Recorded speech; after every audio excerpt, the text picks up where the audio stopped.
number 5. It's going to be a good one. We have Vanna and Chungo to start you off. It is going to be the Cloud from Chungo as expected. Well, for a second I thought Venna was going to go Wario, and I was really excited to see a new character, but he's going with Marth, which I saw him playing last week. He was doing pretty well, but he's really struggling with kill power. Something I just got to get used to with the new secondary / main. Not really sure 100%, but we'll see. Yeah, if anyone was tuning into Summit over the weekend, you really saw the capabilities of this character in the right hands. It's going to be a button check to start off, but if you do manage to land tippers, you can pretty consistently kill under 100%, and it rewards spacing, and I know Teddy has been hesitant to play this character in favor of Lucina throughout the first half of the season, but he seems to be warming up to Marth. Yeah, I definitely think there's the results with Leo to go for it. And I think a lot of people are starting to realize that most of the cast is usable right now. We're in a place in the meta where I feel like there's really very few characters who get completely outclassed, well, except for Marth by Lucina. But that's besides the point. If Marth can slow down the game and get more spacing-based gameplay, I think he can actually outperform Lucina in many cases. Yeah, the common wisdom is that Marth is bad. When he's not bad, he's just a thought to be worse version of an already top-tier character. But if you can make this work, as we saw, there are situational advantages to where you can really get an advantage to playing Marth over Lucina. I find it really ironic, because I remember the Smash 4 mentality of, why would you play Lucina when Marth has Tipper? And it's kind of the other way around now. Yeah, I mean, it's just so much has changed from one game to another. The movement's a bit different. You can't really move as consistently. It's a lot more freeform and improvisational, but that sort of favors a different playstyle in this game. Yeah, and definitely everyone having these set distances for their dashes, for their get-up attacks and stuff like that. That more consistent, readable approach makes it a lot harder to space in some areas and a lot easier in others. Right. It is going to be Venna, who's down about 80% to start. He wasted the limit cross slash, though. Wow, that was a good parry, but yeah, it was just... You can't deal with max-based Marth fair. Second roll. He is going to get the sweet spot. Oh, it's not going to be a death? It is! He gets him at 36%, and Chungo's looking so strong to start there, but Venna shows that one interaction is all you need against Cloud. That's a huge deal for Venna, because he was down by almost 100%.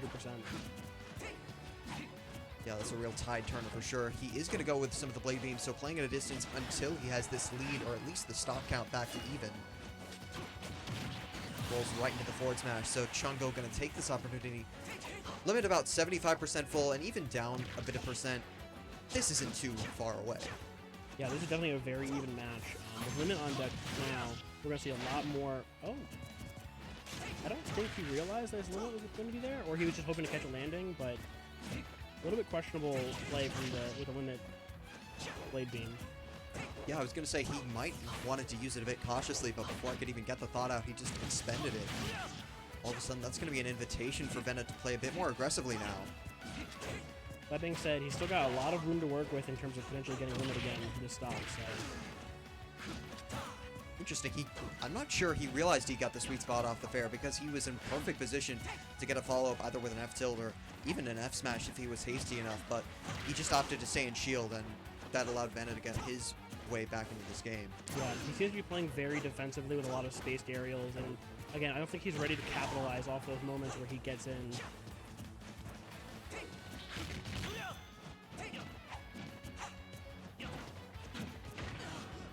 Tilt to pop him up, narrowly missing with the up air, but regains stage control with the forward tilt. Using the return to center stage instead of keeping the pressure on is a really interesting idea. It makes a little bit of sense though with against the Marth, just because you have to worry about that max space fair and stuff like that. Down tilt to slide him upwards, but he's continuing to stay at the very center state, not chasing him to the ledge, even with the shield as small as it is. There we go. That looks like it's going to be death. Yeah, so Teddy making a lot of, getting a lot of mileage out of all these edge guards. For the second time this match, it's not going to be a kill off the side of the top. It's just going to be a lack of recovery, that acumen, or lack thereof, really hurting Chungo. And that is just the drawback that comes with a character. That is what it says on the label.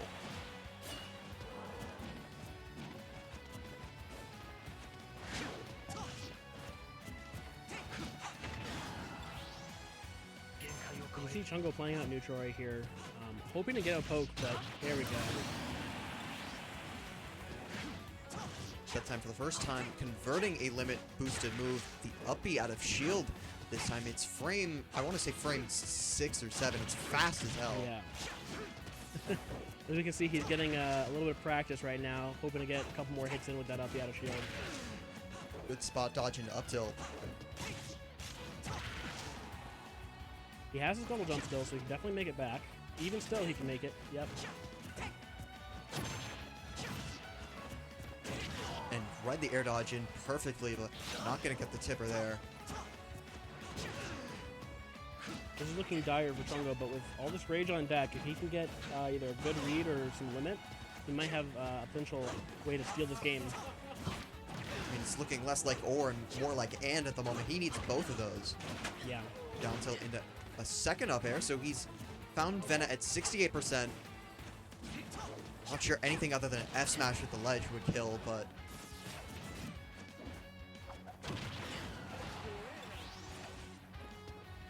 at 95, a kill is looking a little bit more realistic now. Yeah. Especially with limit here. Any limit charge move probably would make the difference. Ooh, and the nice bait there, holding shield on that platform, asking him, come try and hit me. Goes in with a blade beam. That time he jumps over it and drops down with an really aerial. close. Instead of going straight to shield, he was willing to risk the landing lag there. With limit on deck again. Now it's really dire for either player. I think it's going to come down to last hit option, who picks the right choice. Blade beam, and that's going to do it. Took over 5 minutes to decide a victor there, but Chungo clutches out game 1. Used that limit a bit more judiciously towards the end, and it is going to be rewarded by the slimmest of margins. Yeah, I think using the limit on the platform, it seemed pretty clear it was a bait, but when he got him in that defensive position, forcing the roll, the blade beam was a good call out.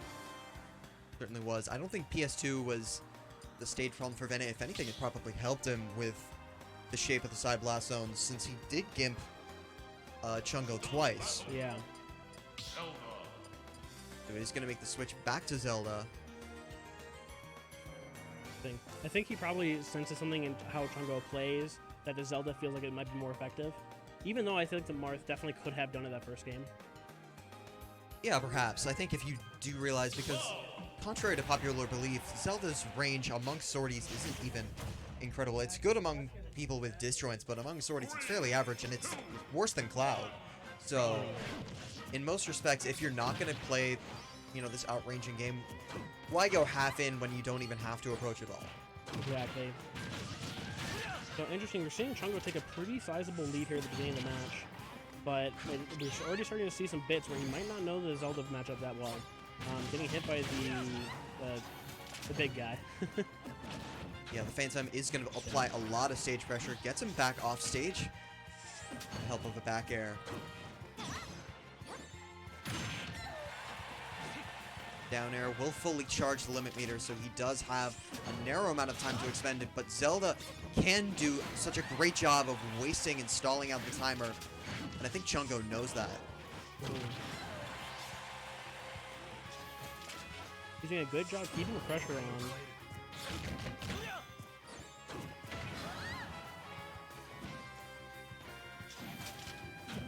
And it looks like Teddy's struggling to make room for himself to play the kind of style he wants to play. And teleport straight back to stage. Chungo, already facing the wrong way, was not prepared, but that's the thing. If you don't want to even try to play the Phantoms games at the ledge, you don't have to. You can just sit back and charge limit. That being said, oh, it looks like Teddy's got a good advantage here, and if he can force this edge guard, he might be able to close out the stock. And with a bit of rage, up air killing off the top, that's no easy feat on Kalos' high ceiling, so living to 181, but not any longer. An impressive feat for, I wouldn't say a light character, but certainly a lighter character. I think maybe Teddy feels a little more confident with his killing options and killing power on with his character. Just 'cause I think he felt like maybe the first couple stocks of last game, he was getting those gimps, but he wasn't really getting good kills, and then it came back to bite him in that last stock. Entirely possible, and you see from the way he's playing here, I don't know if there's been any major shifts in playstyle despite the changing character. He's still playing at the same sort of similar distance. His approach options have been different, but that's sort of natural coming with a character switch. Yeah.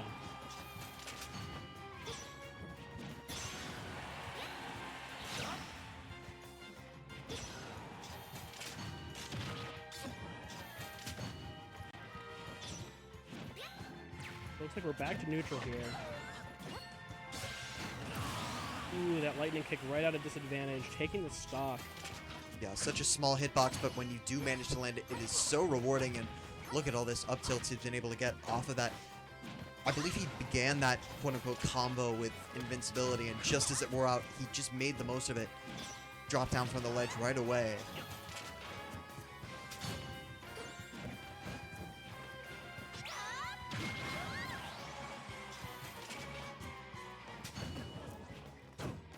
Chungo's going to be looking to close out the stock pretty soon so that we can get a good start in the next stock.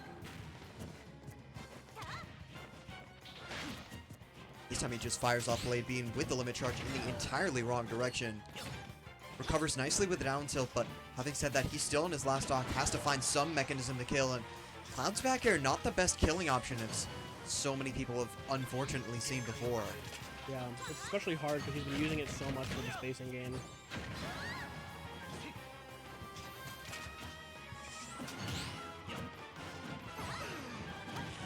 And that's sort of the danger of this character. There are very set intervals where you can really do your damage, all dependent on the amount of charge you have. You can only kill at certain times, below 150, let's say. This is very dangerous for Cloud. Oh! Oh, well, he takes the traded stock, but unfortunately he does not snap the ledge like I imagined he was hoping. yeah, interesting trade there. I think he wanted, and I'm not sure if this was intentional, but if he managed to land on top of the platform, it was entirely possible that he could have lived without even needing to be close enough to the ledge, and Zelda's hitbox still would have been partially below the platform. That definitely also could have happened, yeah. Didn't get it in that case, but the platform heights and the platform positioning in general relative to the ledge certainly make that possible. But yeah, so the counter pick working out for Vena here, getting that Zelda pick on Kalos, a nice big stage to work with. It'll be interesting to see what happens. It looks like we're probably going to Yoshi's Melee. So with a smaller stage, I'm wondering if Vena's going to stick with the Zelda pick, or if he's going to try and shake things up and play a character he feels works better on the stage. I think it is going to be Zelda. You know, that was a precarious matchup in Game 1, and even though, you know, Chungo brought it back, I still don't think he liked what he saw, particularly towards the middle half of that game. The middle portion, rather. Yeah, there was definitely a lot of times where he was just taking way more losses in neutral and just getting caught up from Gimps.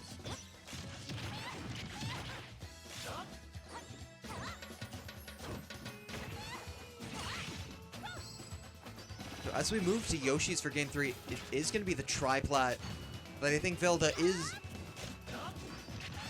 mains do cherish, but in certain matchups, if an opponent does have a good vertical option, such as Cloud's up air. Although, having said that, the forward smash is going to take that first stock in under 40 seconds. Chungo immediately at a disadvantage. Yeah, I like the idea behind the counter pick, because, again, this messes up the angles for Phantom. It messes up some of the options for Zelda, and it closes the gap. But at the same time, like, we're seeing it work actually more to Vena's advantage than Chungo's.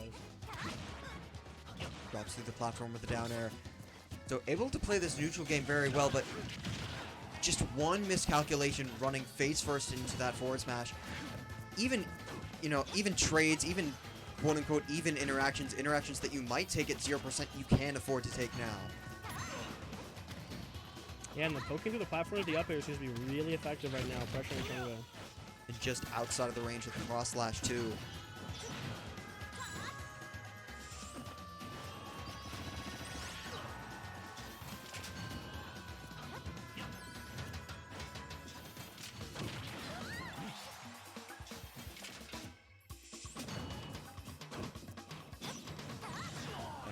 F-Tilt is actually going to get the kill, so Vena up 3 stocks to 1. Chungo certainly on his last legs here. And he had the opportunity for a fair punish, but just made the decision to air dodge instead. Oh, he takes out the Phantom, but unfortunately he ends up off stage. Already in the interior of Elden's Fire, but finally going to get the kill with the down air, but at what cost? Already 2+ minutes into this match, an entire stock and then some down. It's going to be very important for him to win a couple of exchanges here and get this stock off. That being said, right now he's doing a good job racking up the damage, not letting Zelda do anything to him.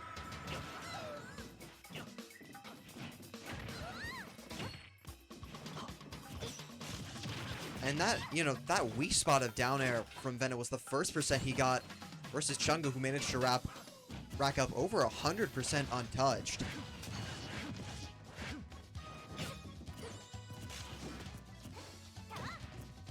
The up B going straight to the platform being a good way to get that option out without necessarily risking too much. Interrupting the F smash. Oh, and he's gonna catch him at the ledge too, even with the slants. Good stage knowledge from Chungo. It looks like the blade beam actually caught on the Phantom hitbox. Oh, did it? That might have extended it. You're right. Yeah, it might have extended it. At least started it to make sure that it stuck out there while he was holding ledge. Ooh, the up air catching the jump.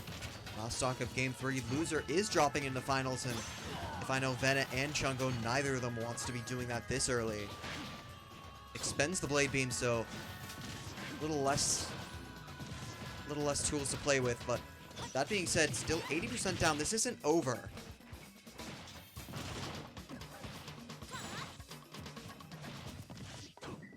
Vena really struggling to find his way of making his way in here versus just some repeated blade beams. That time he did manage to wait out that down tilt, but was a bit slow on the punish, or slow's a relatively slow punish option in general in the form of F smash. I'll be interested to see if Vena will end up calling out those blade beams with teleport potentially.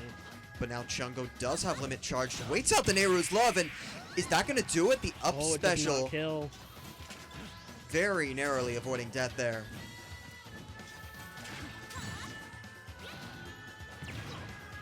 Ooh, the Din's Fire barely catching the roll, only hitting the sour spot.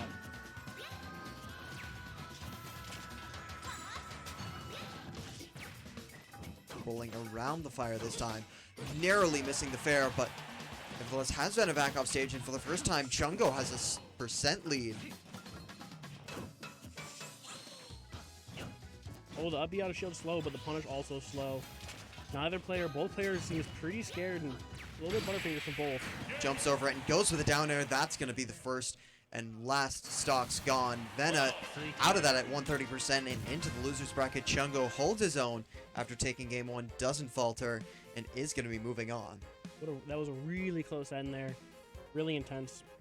I think Chungo started to realize that Teddy was really struggling to overcome that spacing, especially when he started introducing the projectiles into it. Yeah, that could have gone either way, start to finish, but as soon as he caught on to the Phantom timings, he just found himself on the interior, and even with a few missed punishes, with the amount of opportunities he was setting up for himself, you knew he was bound to convert on one. Yeah, and then he was also really struggling, Vena was really struggling to get back into the mid-stage. That's very true, and Cloud can make that difficult with Blade Beam, so if you're... No, I get it. If it works, it works. Eventually I had to figure it out. I had to do some back suicide on the set. It's the most he's ever spammed Blade Beam in a particular match. I mean, if there's any matchup or any matchup class to do so, I think it has to be zoners. Yeah, a zoner like Zelda, who doesn't really have the tools to get in outside of teleport, in terms of closing that gap, I really don't see why you wouldn't. You know, he was spent a lot of the first and second games spacing back air, spacing fairs, but he kind of, it wasn't really working for him the way he was hoping. So I definitely think he got a lot more out of just holding that center stage down with a bunch of projectiles. So Actually, our game. yeah, our game's going to be running soon, if not now.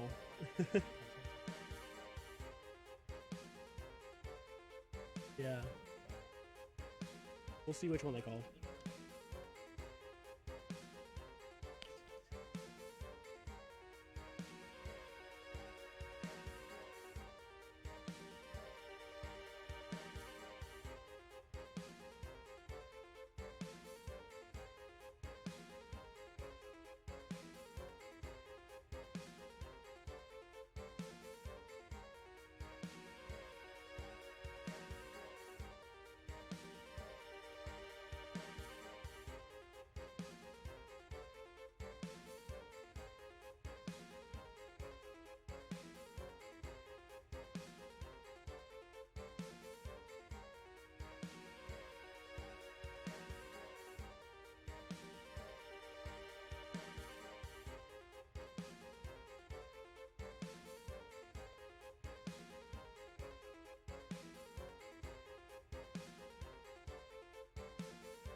Crooked TO strikes again. Oh, I hope that picked up in the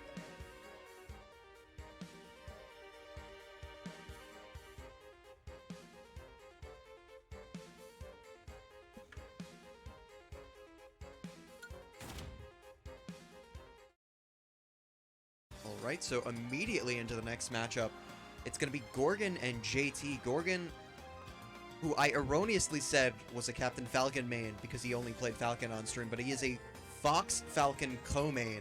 Yeah. That is a Melee fanboy if I've ever seen one. He definitely likes the fast characters. I'm surprised he's not a Sonic tri-main, but you know, only so many people can handle Sonic in this game. And so. not only that, fast characters with a strong ground game as well.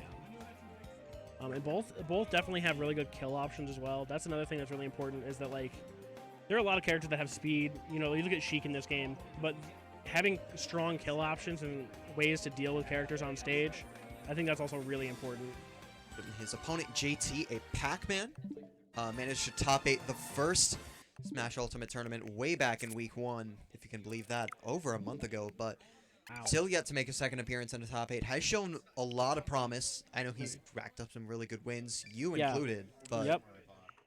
One of the big things I've seen from him is this growth.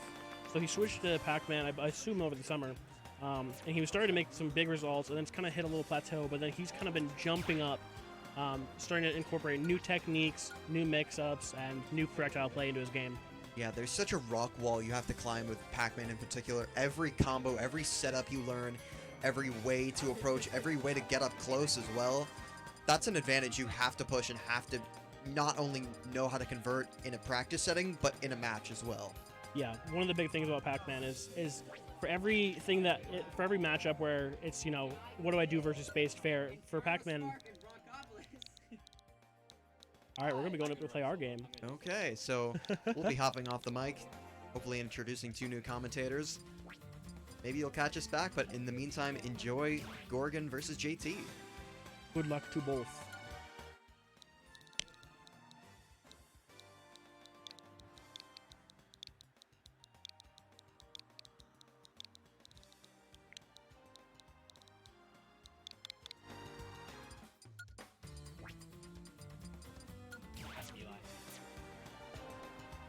Who's playing?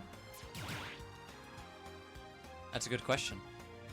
Did It's gonna- Broncopolis and Inferno Spark? No, that's those were the previous commentators, so Riley's about to update those right now. Fantastic. Yep. So who are we gonna have playing our match is gonna be JT and I think Gorgon, if I'm not mistaken.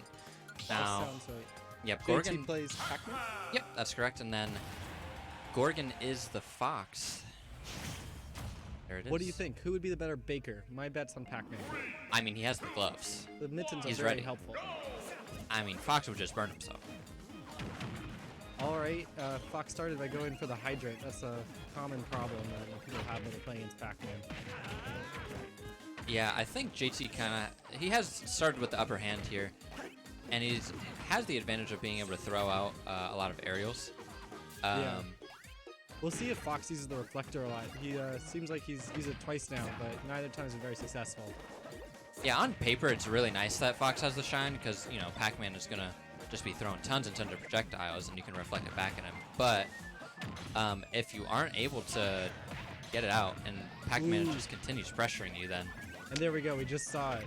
The reflector hit the hydrant back into Pac-Man. yep, it ended up working out that time very nicely. Ooh, that was Oh. funky. Oh, I think I saw Light doing that in one of his matches against a Pac-Man, maybe against like T. Down smash to get rid of the hydrant. Yeah, you just like hop on the hydrant and then down smash and then just pieces out. That's funky. I wonder how many down smashes will do that. I guess because Fox is so fast. It's like an animal.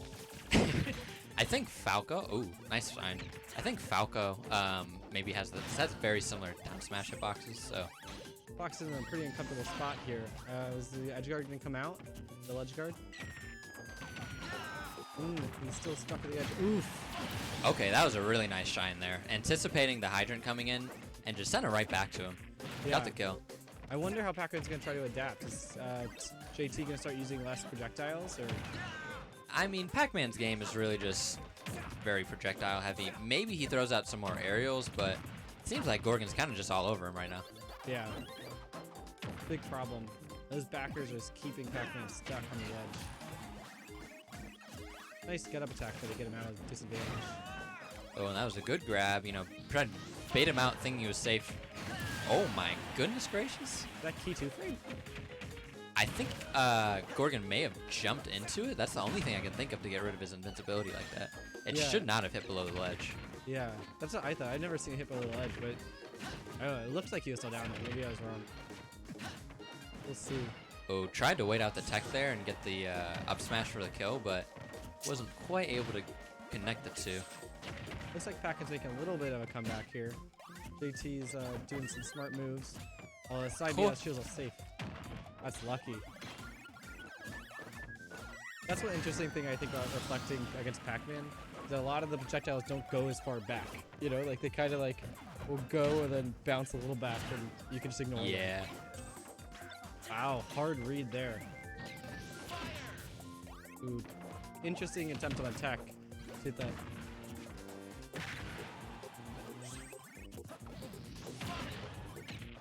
All right. Well, it looks like.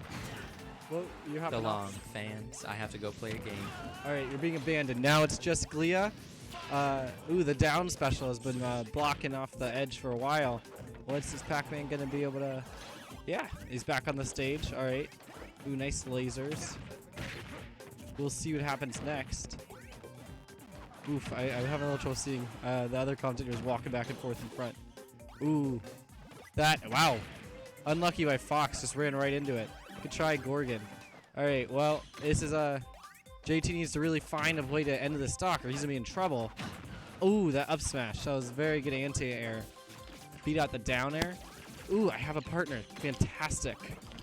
I was running out of things to say. I don't know anything about this game. I know things about 1.5 of these characters. I know Pac-Man and kind of Fox. Fox has a lot of fast moves. Larry Lurr played Fox a lot. He did. Ooh, that was a Yeah. nice melon. Yeah, so this is definitely very winnable for JT, especially just with how light Fox is in this game, 5th lightest in the game. Like, if he can get like a few good hits and a few combos in, he can definitely kill Fox quickly. Though, like, he's pretty susceptible to. I mean, the thing is, he needs a lot of setups to do it, and I think Fox can kind of break through those setups before he can even do them. For sure. It's kind of crazy how light Fox is. Are foxes normally lighter than birds? I just I would foxes are assume generally not. heavy. Unless you're considering like ostriches, I would consider not. That's a good Probably point. not. Well, falcon is a falco, right? Other way around. Falco is a falcon. Yeah, I think so. They tend to be small. We have some on campus, don't we? Ooh. Is JT dead? Is No, he- he'll survive. He'll Oh, survive. okay. But I if, forgot how high that last one went. Oh, yeah, it goes for the. Pac-Man's grab in this game is weird because it's like if you whiff it, it's just awful. But it also beats spot dodge in some cases, so it's like. and It's a there's really some, interesting one. there's a couple moves that it invalidates. Like For sure. you can kind of just crush Sonic approaches with it. Oh yeah. I was just doing that in my last match. All I right, was like, really quick, going to FD. I assume that once who's the Fox player? Gorgon. Gorgon. I assume once Gorgon didn't ban it, JT was just like, all right, I'm going here because that is a very good stage for zoners. Yeah, I think you know, lots of space to move around, get around the other guy. Although I'm worried about Pac-Man's ability to run away from Fox. He's just so fast. Yeah, that's the big thing right now because I can see JT's trying to go for the setups that he usually goes for, but it's just like Fox is just going for it. And if Gorgon can start to challenge him in the air, like before he drops the hydrant, then I think that he could really get a huge advantage here. Yeah, I notice that JT will go for that a lot. Like if he's in disadvantage, he'll just jump and then drop a hydrant. for sure. I've noticed that Pac-Man's having a lot of trouble getting off the ledge. We'll have to see what happens, if how he's gonna mix up his Oh, gets hit twice by the hydrant there for a lot of damage. brutal. There's a lot of options. I wonder if we're gonna see on the really low recoveries, Fox gonna try to steal a trampoline jump or not. That's pretty risky, and I think if you're not familiar with Pac-Man, he's probably not going to go for it. That's true. That's true. Although it is a free gimp if you can land Oh it. yeah, for sure. And Fox can definitely make it back. His up B is like so far in this game too. Yeah. Goes even further than Falcos, even though Falco's a bird. Doesn't Yeah, make a lot of this sense. game makes no sense. Who made this game? Does Falco really prefer the air? I don't know. His recovery's not so great. I mean, hopefully we can get Nazo on stream because then he can answer those questions for us. Truly. being a resident Falco. But anyways, Is he an ornithology expert? Oh, is that the Oh. way Fox stopped was very Yeah. odd.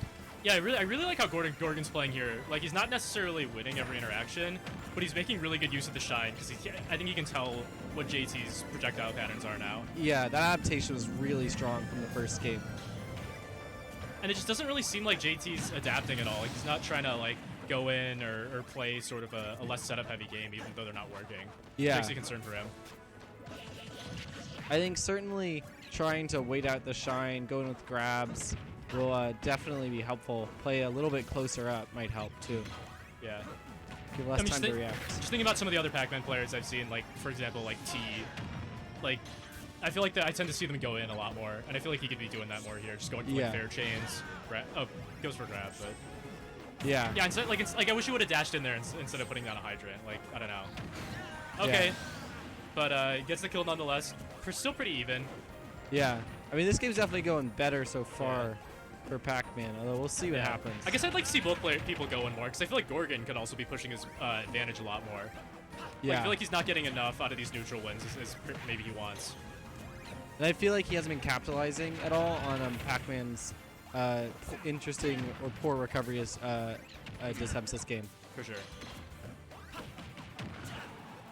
For a second, I thought he caught the orange. I'm just like, wow, that's gonna be a Oh, problem. really nice up smash call out by JT. Good read. Or reaction. I don't know when he threw it out. Ooh, power pellet. Got back to the edge though. That's an unsafe move.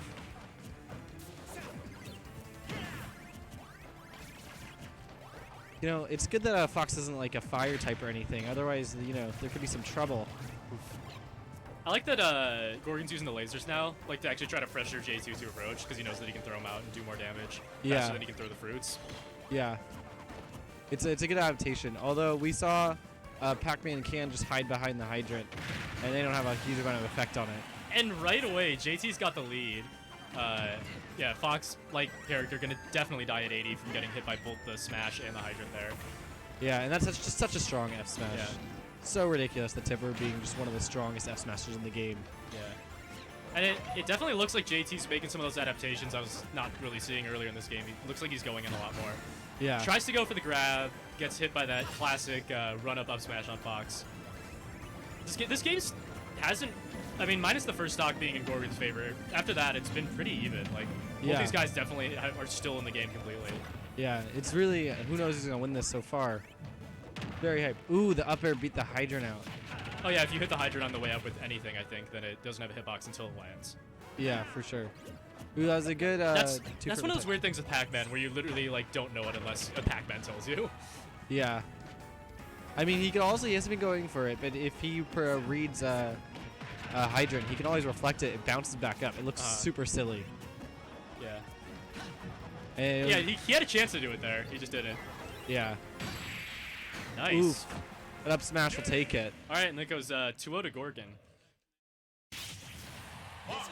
I thought it was a very interesting match. I have a question. So Pac-Man's F smash, it summons one of the ghosts. I think it's Blinky. Yeah.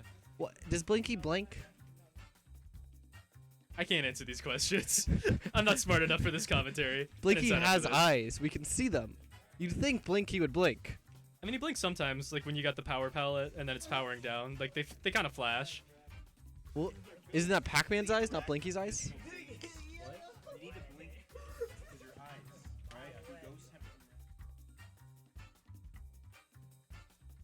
That's a good question. We're getting a really good question from person running our stream. Do the ghosts need eyes? They don't. How can our eyes be real if mirrors aren't real, or rather the other way around? What happens when a ghost closes its eyes? Can it still see? I don't know. It's not like it. You know, the eyelids are like Oh gonna wait, do we got anything. the birthday boy on stream. We got the 2 birthday boys on stream. What is this?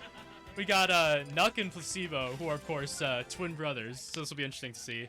They practice a lot with each other, so I'm sure they have like hella reads. Who are they gonna play? They're both character specialists. Nuck is obviously going to pull out his Game & Watch, and then Placebo's going to play Ike, although they both have kind of like friendly secondaries where they're good at them but not good enough to actually like pull them out in bracket. For So sure. we'll see. For sure. I guess we'll see a lot of interesting Game & Watch tech. Lots of fun to see those. My Oh, yeah. favorite move is the bomb, the fair. I Yeah. think it's hilarious. Yeah, Nuck is kind of like the OG Game & Watch here that kind of got everyone else on the hype train, so definitely cool to see him. Yeah, and he's been rising the tier list lately. We saw what Meister got third at Big House. Yeah, and then I think he won Nightmare on Smashville, I'm pretty sure. Oh, he did? Yeah, I think that's how he got into Summit. Wow, He- that's I think he crazy. won that.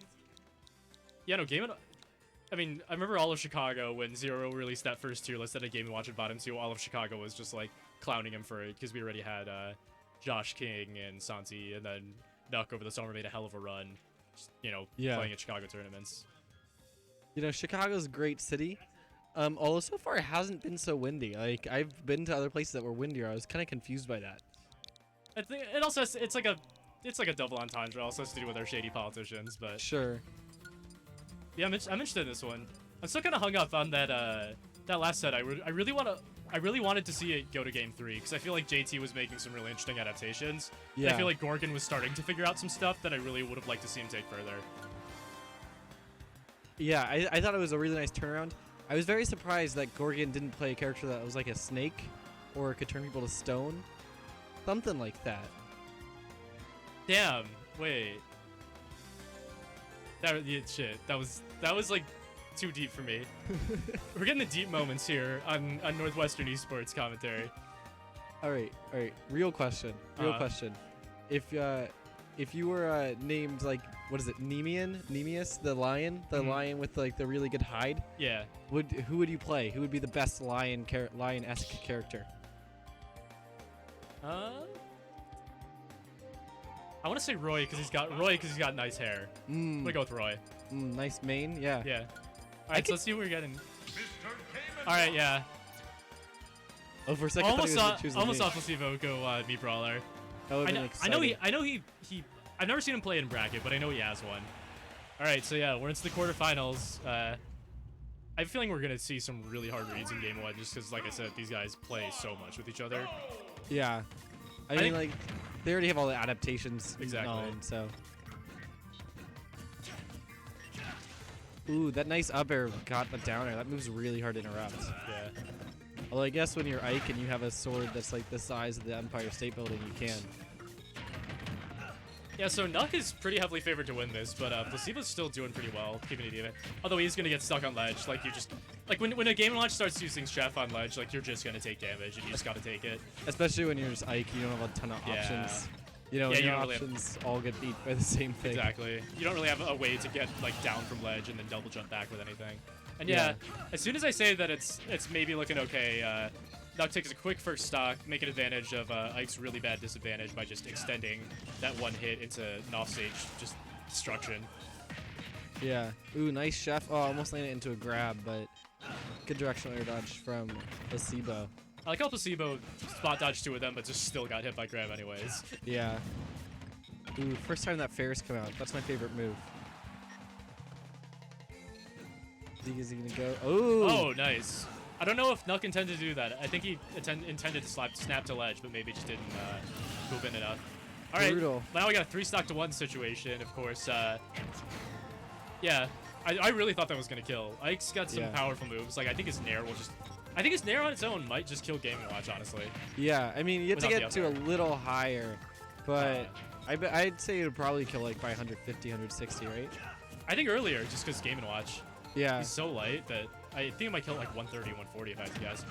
But It's then a- again, we are in Town and City, so if it sends up, like that's gonna take a little while. It makes a lot of sense that Game & Watch is so light. He is two-dimensional after all. Yeah. You can't have weight without 3 dimensions. Somehow Pichu is lighter than him though. Like something that is in a 3D space is lighter than something in a 2D space. Doesn't really make sense. Yeah. Exactly. Yeah. Ooh, yeah, that was a really good point. We just what's his name? I don't know his name. Riley. It's Riley. Riley just brought up a good point. If Pac-Man was 3-dimensional, think about how dense, like how much he would weigh, because how dense he would be. It'd Oh be my God. crazy. Thick Game & Watch. But Although, one thing I find really interesting is Pac-Man can turn people into 2-dimensional during his grabs. yeah. Or Game & Watch, you mean? Game & Watch, yeah, sorry. That's a very unique ability. I wonder how it affects the larger trends. Wow, not very many people are playing right now. That's kind of weird. was me. All right, I'm popping off. I'll come back with more puns later. I'll be ready for hopefully him. I'll still be in bracket. Yeah, so looking kind of dire for Placebo, but at least he managed to bring this back to a 2-stock situation. Maybe he can bring it back to 1-stock. I don't think he can win this. Oh, he does bring it back to 1-stock from the 3-stock situation. I Inferno doubt he's Spark gonna hopping on take it. comms here. Yeah. So, oh wow, he lives fine. that. Ike's thick, I but just one thick boy. he is, but he's not gonna. Oh, I thought he could maybe like DI the hit from the chef to like SDI bounce himself back to evasion. ledge. Yeah, that would be kind of sick. I don't think that's how that move works though. But yeah, at least he managed to just bring it back to 1-stock, but still looked pretty dire for Placebo. Like even when he was losing, Nuck looked pretty in control of that game. Like I think he got kind of lazy, I think, or rather kind of sloppy and just like fishing for kill options. Like he just threw out so many up smashes there, which is safe on Game Watch, but maybe a few too many. All right, we're seeing same characters. That's fine. Inferno Spark here, hopping on solo comms for a hot minute. Potentially getting another commentator in here in a minute as well. But we're looking at game 2 of Placebo Nuck. We're hoping to see some adaptation from Placebo, so that way he can take on Nuck Game & Watch with a bit more, confidence this match. Commentator quick change. Hello. Hey, Welcome back. thank you. Didn't know you were here today. Yeah, who would have guessed it? But yeah, so after game 1, we're hoping to see Placebo make some adaptations to make that percent lead back, especially here at this first stop. He keeps getting chipped down with these up Bs and bacon. Yeah, like we're seeing in this game too, game 1 Placebo did well towards the end, but he fell behind very early and just dug himself too much of a hole. If he can find his way into the neutral, capitalize off this grab and the stage position, may be able to get something going. Yeah, he's at a point now where one good move could easily spell a combo or a kill option here. Ike is a character who doesn't necessarily get too much off of his throws, and as you saw there, walked straight into the weak hit of the down smash. Yeah. Now this is becoming a lot harder just because losing that rage means this stock is going to last a little bit longer for Game & Watch than it would have otherwise.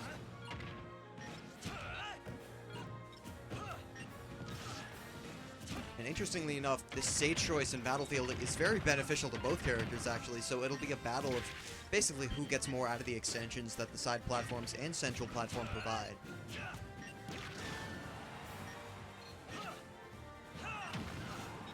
Wow, the key beating out the up B. But that F taking the stock out and flanking with the grab. Yeah, very strong. If you can find a way to pressure Game & Watch's shield safely and at a distance, as most sorted characters can, and Ike certainly can, that is the key to winning this matchup. Yeah, one of the things we're seeing a lot here from Nuck that's actually really smart is he's actually doing a lot of preemptive up Bs to prevent him from even coming down with the air in the first place. That's a very good... It's a very good mix-up because ordinarily you'd expect him to do it out of shield. If he's doing it raw, then that's not only a timing mix-up, it's an expectations mix-up. There's no visual cue to react to. Exactly. Good DI from Placebo there, making sure that key does not kill even at this high percent. Works for the up air, but a bit late on that other aerial. Nuck's down smash, or that down air is going to beat him out and falls into the rapid jab too. It's unfortunate. I've seen Placebo go for some really, really smart nairs. It's just he keeps misspacing and misaiming for that game launch.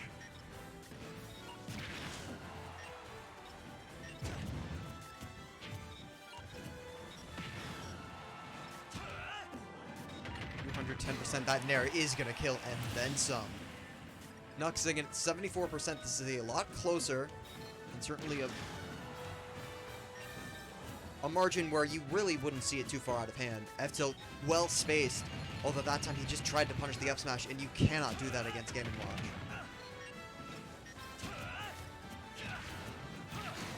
Great nair up air conversion off of that neutral interaction. It's definitely doable for Placebo here. Nuck a bit slow to read the jumps off of the chef, but nevertheless, he still has him towards the ledge, finally able to get back into center stage.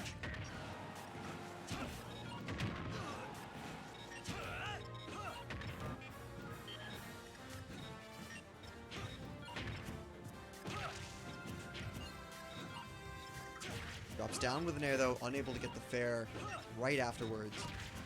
This time the nair into a back air. And he does get the F smash. Wow, 79% after the hit through the side platform, too. Placebo out of nowhere Such with a great game-winning call out. option. That call out of that down air was so smart. Placebo, having played Nook extensively, not only here in these brackets, but also plenty on their own time, them being, you know, twins and all. I mean, it's that filial bond, isn't it? Yeah. But that was a huge Or play. fraternal bond, not filial bond. Yeah. Familial bond. But regardless, it's gonna be really interesting here to see. We're in a position where we can see a big upset here. Placebo over Nuck. No, we certainly could. Placebo, the 9 seed here today, already advancing into winner's corners at the hands of an upset over Louder Monkey Boy. Nuck with a bit more of a conventional path to this point, but he could see his winner's life end very early if he's not careful. Yeah, and the thing is, that's one of the dangers of Game & Watch. That's what prevents Game & Watch from being the best character in the game, at the very least, is that he always risks that just losing that stock. He's so light. He's featherweight. Yeah. You know, there's not many pounds to be hidden in that two-dimensional body. I think there's literally 3 or 4 characters lighter, and that's it. I think, yep, he's...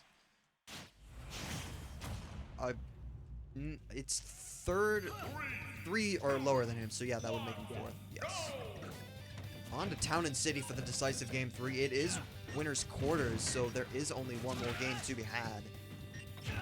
It's really interesting in here to see this counter pick. I'm kind of curious of an idea. I suppose Placebo did actually win on that battlefield pick, so it makes sense for him to stay away from the tri-class. And that's just instinctive. Look at how Placebo was already just drifting to the right as soon as Nuck was chasing him off stage. He knew he was either going to go for an up air, for a hard read, or just the more safe spaced fair, and in either case, drifting back is what saved his ass there. I really like the aggressive play from both of them there. Placebo holding that side B, waiting for that opportunity, and when Nuck eventually decides to dodge it, he just lets it rip, gets out of there, and resets the situation. Good low profile with a down tilt a moment ago, and he's into the chef, but able to jump over it. Unfortunately, jumps right into the F smash. Ooh, that nair up there, real close to taking that stock, but not quite yet without any rage. Up air to catch the landing off of the up special, but has to do a bit more to evaporate that first stock. Whiffs the F tilt, and that's going to be a free grab for Nuck.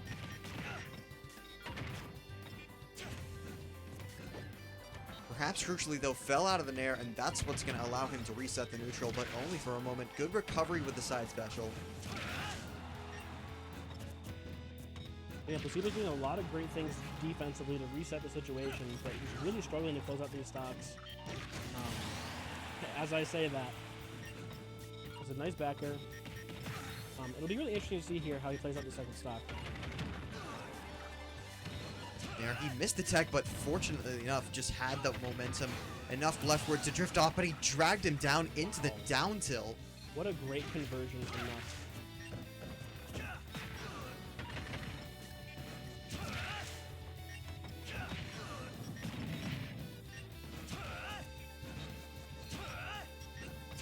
Goes around the fair and into the dash attack, too. Nuck seems to be running away with this game. Oh, and the berry into the F smash is going to be the game. Unfortunately for our birthday boy, Placebo, the party cut short, but for Nuck, the celebration continues into winner semis. Yeah, one has to win, one has to lose, but we both know that they're winners today, 1 year older. They say with age comes wisdom, and with wisdom comes experience, but with wisdom, not enough matchup experience for Placebo to take the set there. Well done to Nuck. I'm pretty sure Nuck has told me before that he's like 15 minutes older, so that's probably what it is. That's, you know. It's the age difference. With the wisdom, yeah, exactly.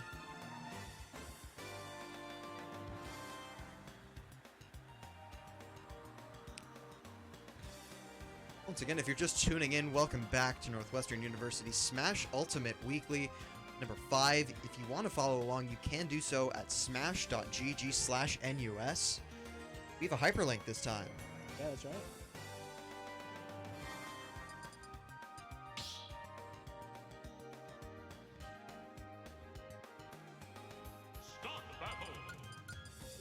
Yeah, I'm loving the new layout looking at it.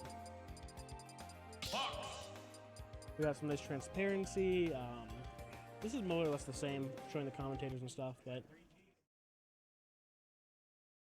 think they Oh, that removed is- the switch. That is the game screen, yes. So it looks Yeah. like they're just disconnecting the controllers. We will be having Jabes and Gorgon. So that Ooh. looks like either Toon Link or Young Link against Fox, I'd have to assume. I would imagine he'd just go Toon Link because I know he's got more experience with it. And I don't think either character does particularly better than the other in this matchup. Yeah. Both I probably going to be playing a little bit on their toes just because how Fox usually wants to be either right in your face or completely other side of the stage. Yeah, Fox, of course, the epitome of a rushdown character, and that is exactly what some characters, such as Young Link, can struggle against. Of course, Jabes had this matchup practiced, is from Wisconsin, a region where the #1 player overall is a Fox main. So should have this matchup at least somewhat practiced. So far, they're both playing that neutral pretty well. It's a pretty even game, actually. I'm really interested to see how their conversions lack, or how their conversions fare versus each other in the later percents. It'll be very interesting to see if they can convert and get the kills before, say, 120, where things start to get a little more, a little dangerous with the raw hits. We see Jabes kind of eating Gorgon alive here at the ledge.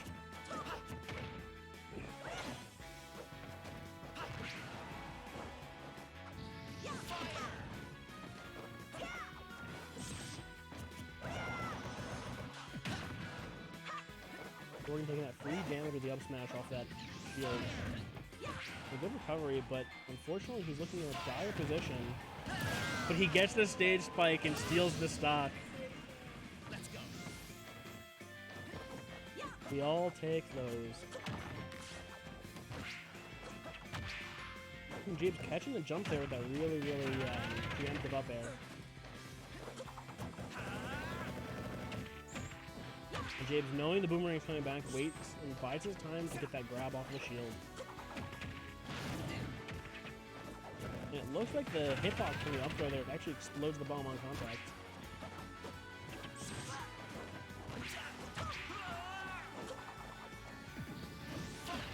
And again, it seems like Jabes is just really shutting down Gorgon here at the ledge. Whereas the play on stage is fairly even, slightly Drew favored in terms of neutral interactions, but that ledge play is just brutal versus the Fox.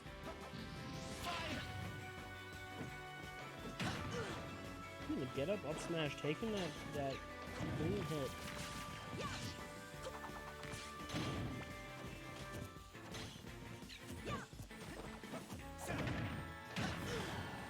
And down air up smash converting, but not taking the kill.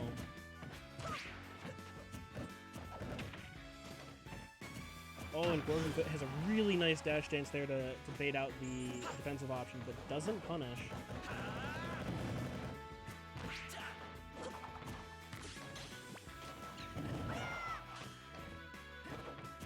And Gorgon misses the punish opportunity, and that's really big.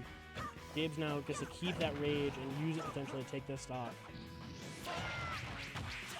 The reverse up B being a nice catch, and the F smash catching his side B to ledge. What a really great conversion there. Once Gorgon dropped that conversion off of the up B in the middle of the stage, I kind of knew it was really falling apart there.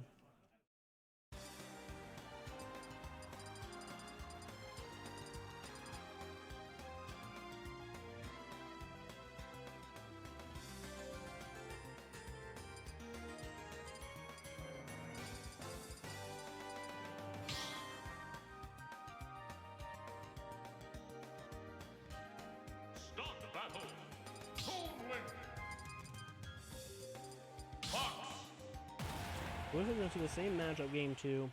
I'm interested in the adaptations here to see if there's an interesting stage counter pick here. We see the FD counter pick for Gorgon. I think it makes a little bit of sense just because he was getting juggled a bit on that last stage, and while he will have a couple less escape options, oh my goodness, that conversion. Is he dead? Oh. No. Fox's but- magnet hands are so long in this game. Yeah, Jabes almost had that conversion there. I actually really like the side B there. Definitely good mix up. Gorgon doing a good job holding on to that Yeah, and getting that hit on the shield. How'd game 1 go? I didn't see it. Gordon and James were pretty even, but James just kept ledge trapping him and converting early stock kills. Yeah. And that's one of the hard things with Fox is that you have a very linear recovery. Yeah, this is definitely a good pick for Fox then, in this matchup in particular. Yeah, and we can see it kind of working out in Gordon's favor here. He's got the percent lead. Yeah, and I think he probably has a little more raw kill power than Jabes, just because, like, he can just go for raw smashes or, like, nair, falling nair up smash, whereas Jabes kind of has to go for setups. Holding this God, snap, these barely magnet moving. hands are so big! Yeah. Fox privilege is, like, still a thing somehow, even though Fox isn't that good in this game, or he's, like, good, but not that good. And that up is going to take the stock there with the Fox.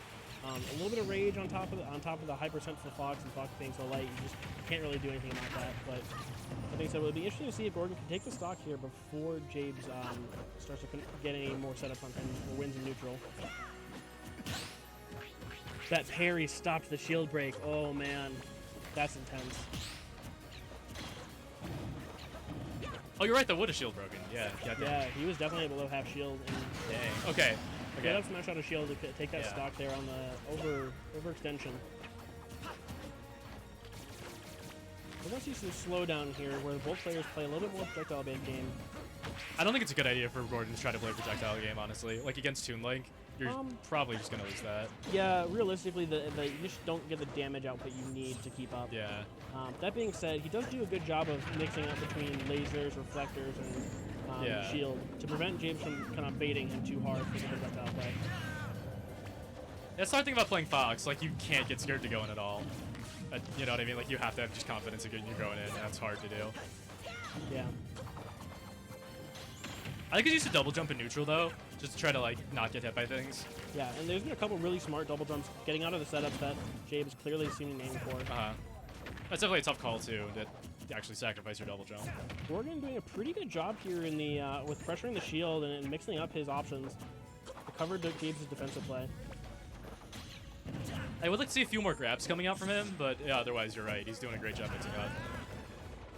Okay, I'm headed off to play a set. All right. Good luck to both players here, and good luck to all players in the chat. It's a really good, I don't know if that was a two-frame or him just having a Fox that hit him as he was side-being, but nonetheless, Japes get the kill.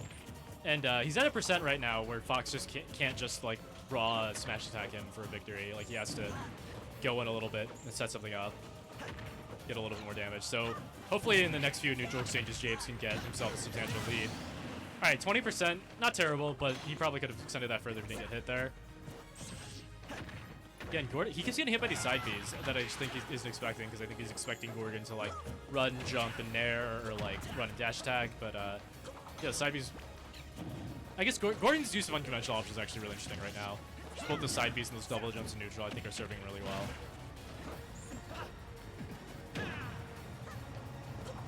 Both players still pretty even. This game is, like, remarkably even. Because, like, no one really can push on their advantage after getting a kill.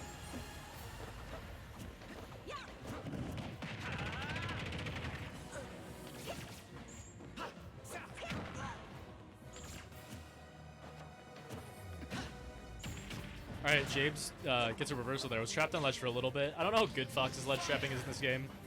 But, yeah, he makes it back, making his way back to center stage, keeping Gorgon on the ledge, which is obviously going to be a lot more advantageous for him. Toon Link's ledge trap, of course, being great. Tries to read too hard for the F smash and gets punished for it with Gorgon just doing the raw up smash to kill. That's going to make the game 1-1. Best of 3, so we will be going to the final game. I think stage pick is going to be a big factor here. Jabes obviously benefits a lot from having platforms. Almost immediately goes to Pokemon Stadium 2.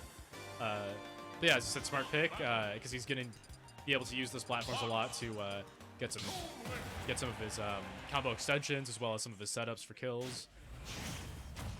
We'll see how this goes.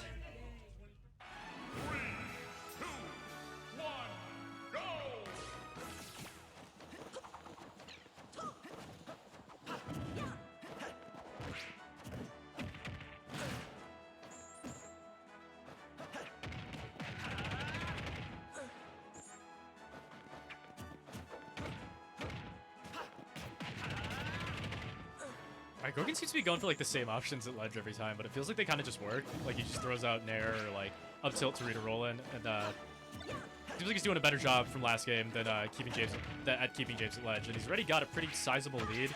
But as I say that, James gets the reverse hit of the boomerang and is able to get himself back into this game a bit. Still though, he's got a 40% lead, and he just needs a little bit more percent. Like he needs like 15, 20, 25 more percent, and then he'll be able to start actually going for some of those kills. All right, up smash doesn't kill, but the next one definitely will with James at 112. It gets a little too greedy off of that. If James can keep him at the, I was about to say if James can keep him at the ledge, he can get it quite a bit off, but goes for the side bound stage and the taunt. Oh boy, we're about to see taunt to get bodied. All right, James at the ledge again. It seems like Gorgon is getting some of that pressure from it being game 3. He's just fishing a little too hard for these up smashes, and he's getting punished for it. I think if he's a little more patient, or maybe tries to go for the falling Nair, he might be able to get some of them. Gets it back air. James is going to be off stage, and I think he might be dead now, even with the bomb. Oh, bomb goes off. He's able to make it back. Wow, I didn't think he would make it back. I didn't realize up B had that much upward momentum on it. But picks back, and Gorgon finally gets that up smash, like the 4th one that he's been looking for.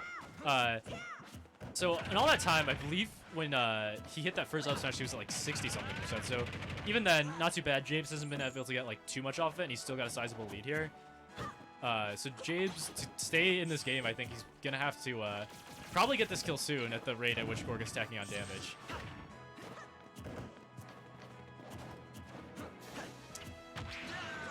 Alright, James falling off air hits.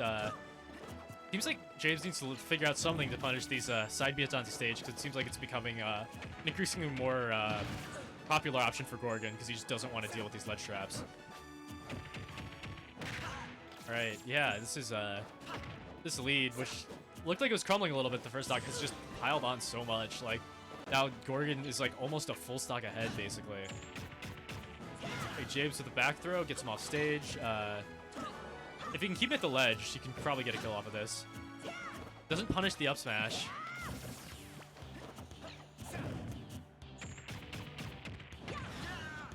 Okay. I think James trying to 2-frame with the up tilt there. Gets the parry, but can't get anything off of it. Gets punished for going for the up B. And another taunt from Gorgon. This is crazy. All right, James gets the kill, but he's still a whole stock behind. Especially against Fox, he's definitely going to have to put in a ton of work to actually make this comeback happen. Especially considering just how, like, it seems like Gorgon is just getting a lot more out of each interaction than he is. Like, when he wins, I feel like he isn't getting enough. And, like, when Gorgon's been on ledge these past few times, he hasn't really been able to convert to anything major.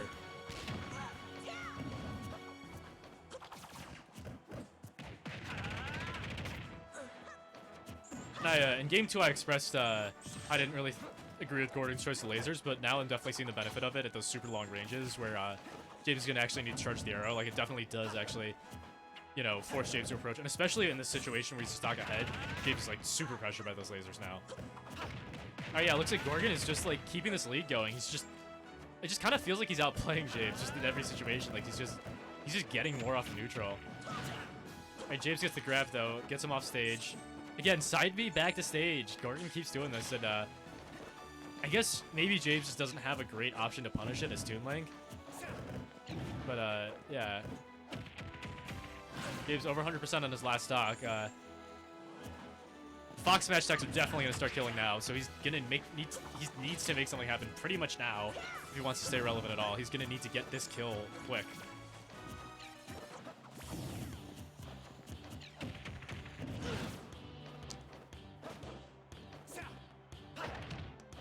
Okay, and there it is. James misses the tech and ends the game with Gorgon.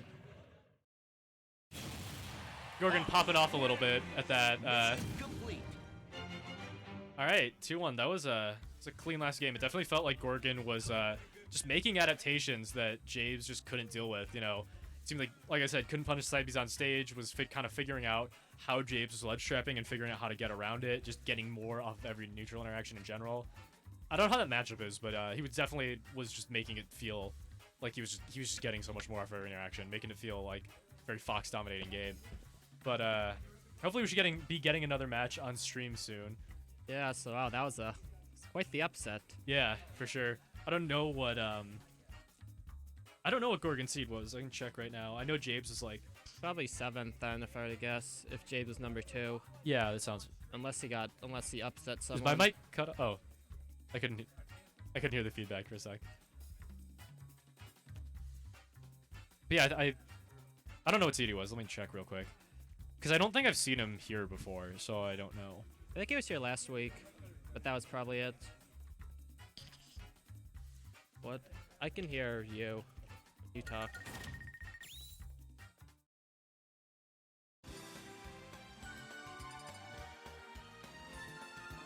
Oh wait, Challenge isn't so. I forget where they store seating in Challenge. But Smash GG this week. Or I meant Smash GG. I mean, I just do it by like counting it. Yeah. That's who we got. Looks like we have Noah and we Chungo, I'm have pretty we sure. have the man formerly known as Berg, Chungo, versus Noaqua. Noaqua actually making a pretty, I don't know how big it was of a seed difference, but he made an upset over Vice earlier today, beating him in bracket, which is pretty big. I think Noah's pretty underseeded. He's like, Yeah, he just doesn't come enough, and like Uh-huh. when he does, a lot of times he just runs the stream. yeah, I think he definitely hasn't been entering as much. He's entering more than he did like spring quarter last year. He's definitely showing the strength of his Greninja. Yeah, for Starting to look a sure. little scary. Yeah, Greninja's good, and he's good against a lot of characters. Mhm. So And then, of course, Berg probably using Cloud, because I don't know if he plays anyone else. He said he's been practicing a lot, so hopefully we'll see how that, how that turns out for him. I think both these players are a little underrated currently. yeah, I mean it's still early. A lot of like, I'm assuming like the rankings mostly reset after last year, so like it's pretty Mhm. much a clean slate for a lot of people. Who Right. knows how much practice people did over the summer? So yeah, I think it's gonna be a while until like things start getting really like calming down. All right, looks like we're maybe going to Stadium 2 or Lilat. Okay. Well, if it's me, I'm always going Lilat because I love Lilat. I'll but, never go Lilat. Yeah. Oh wow. Okay. Chungo, formerly Berg, actually beat Vina and Nazo to get here, which is quite Oh. surprising. Nazo, of course, making, I think he's made 2 top 8s. I know he hasn't shown up that much because of other commitments, but that's still a pretty big win for Chungo. Yeah. see. Oh, we're seeing the music counter. And, flip, something I don't see a lot. Oh, of. wow, it looks like Nazo and Vice are actually playing losers right now. Yeah, I think they told me that like it's like That's- 4th versus 5th in like Wow. rounds. Some big upsets happening. It seems like every week it seems like we're just getting these big upsets. Yeah, 'cause I mean it's still like so chaotic. Like for example, BJ's currently seated super high because he beat Luis, and then Alex had his 2 top 8 placings. But like as far as pure skill wise, I'm not sure how much of a difference is between them and like Noah and Yeah, for actually sure. I've never seen Chungo play before, so I have no idea about him. But He's like, I think I played him like first week and we were going even in sets, so to beat Nazo to get here, I assume that he's definitely had a power up. yeah, probably. So, That or yeah. he just doesn't know my matchup. But it's looking like a pretty even start. Starting on FD, which is pretty interesting. I kind of wonder who picked first then, because I know this stage is really good for Greninja. Like this stage is kind of like Greninja's kind of busted on this stage, so I don't know if Oh, that's an it's good for interesting Cloud. recovery. Oh, doesn't no punish it though. I thought that was Noah looked like he was just about to F smash there, but or up smash Yeah, I was rather, gonna say, but he that's didn't. so unsafe. Like, I mean, he wasted the limit, and he just kind of landed in the center Yeah. stage. But I guess it worked out for him. I think he was just hoping for like Noah to just randomly overextend. Yeah. So Greninja's got a ton of kill confirms at around this percent. I'm assuming yeah. I was gonna be looking for those. Yeah, he can kill off of like so much. Yeah. All right. He's got the limit. Oh! Sets him left off. it loose. Yeah, only gets 7% from that because of I think you only hit the fat And, big yeah. hit. All That's right. Fair. Yeah. Down till fair, Greninja Classic. This is a little tricky because Chungo's gonna have to like I feel like Clouds tend to play pretty campy. You know, like we're seeing here, like they'll kind of just jump away. Yeah. He wants So- his limit. uh-huh. There it goes. I hope he doesn't fish too hard for the kill. You know, like I think it's better for him in this position to just like take maybe like 30%. You know, just playing neutral. Oh, Or he can just do that. Yeah, no, hits underneath the ledge. You got him. Yeah, I don't. As someone who didn't play Smash 4, Cloud is still kind of like an alien to me. So one thing that I think might be really bad for Cloud in this matchup is Cloud's recovery isn't the best. He's a very gimpable character, and Greninja, I feel like can just kind of get him off stage and then he'll just die. Given, You know, like, so he used the water spouts from his up B. yeah, that's what I meant. Like you just kind of like push him away. Burns that limit real fast. I guess you do have a set time limit on it, but he's still doing it pretty much immediately, which I mean he'd know better than me. But I feel like he should try and keep it a little bit longer so we can. There's some situations too where you might as well just like. I feel like you might as well just not use it. You know what I mean? Like. Yeah. Like at any rate. Like I feel like. I think he's in such a rush to use it that he isn't really considering if it's going to do anything. Like, in some situations, maybe just go for normals, and sure, you lose limit, but you're going to win the interaction instead. Yeah, I mean, it's like, because limit, in addition to increasing, like, one special, you also have, like, temporary increased speed and strength. So, like, if you let it go till the end, you're getting more merit out of it. Unless you, like, have a really good opening, you can let it loose. Right. But I feel like, for the most part, you should just hold it. Noah just being consistent with these confirms. He's just hitting these fair confirms. And he's...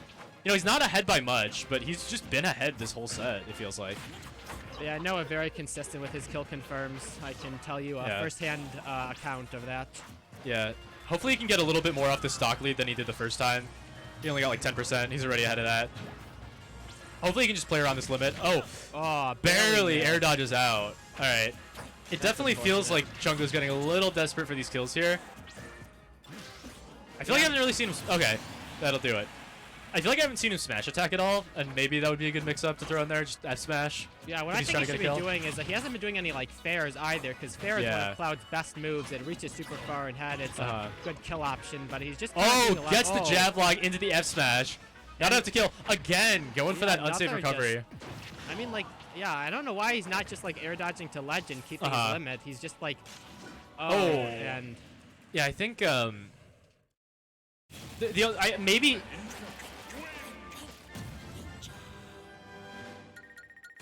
According to Inside Man and roommate of Noah, Love, this man hasn't played Smash in weeks. So, and he's still looking real crispy. But yeah, I think Chungo might be going for those recoveries just because he's worried about going low and getting, like, hit by one of Greninja's aerials. But it's like, I'd rather get hit. I mean, I guess both are going to kill you, but I'd rather risk getting hit by an aerial than just getting, like, an almost guaranteed up smash, you know?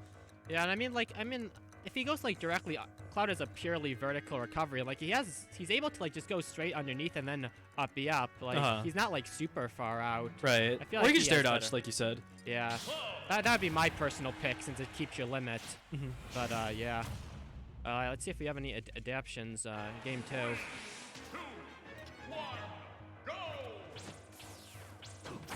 Alright, there's the fair. I want to see a lot more of those. It's just for the up smash. I don't know how true that is. Maybe he was like banking on an air dodge in or something. Ooh, the drag down up air. No, not gonna get that, but still a lot.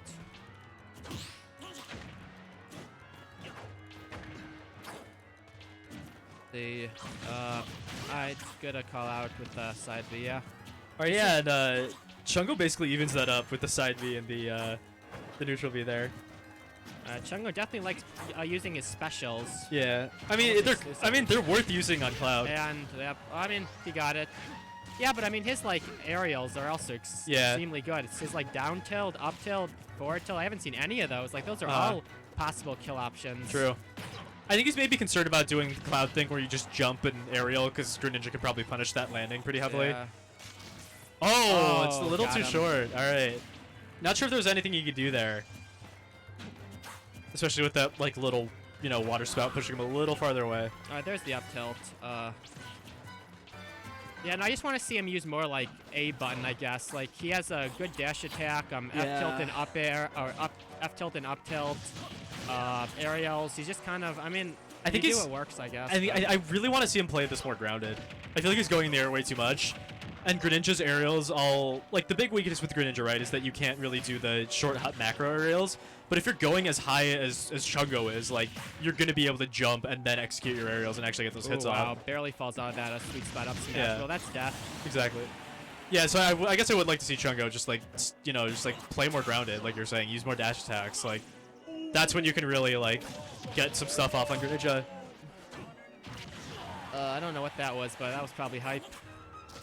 Another thing I haven't seen him do a lot is a lot of up Bing, which like I mean I know it's a good move like because it gets Clint fast. Hazard's out shield's kind of nutty, but yeah, But, like, he he's seems just to be doing it using a it lot. randomly. Yeah. Yeah, and like Noah's kind of like punishing it a lot, so I'd suggest he kind of like not do it as much, I guess. Yeah, I think it's okay out of shield, but like not just like randomly in the middle of nowhere. You can definitely have some better options than that. Have a lot better Yeah. options than that actually. Yeah.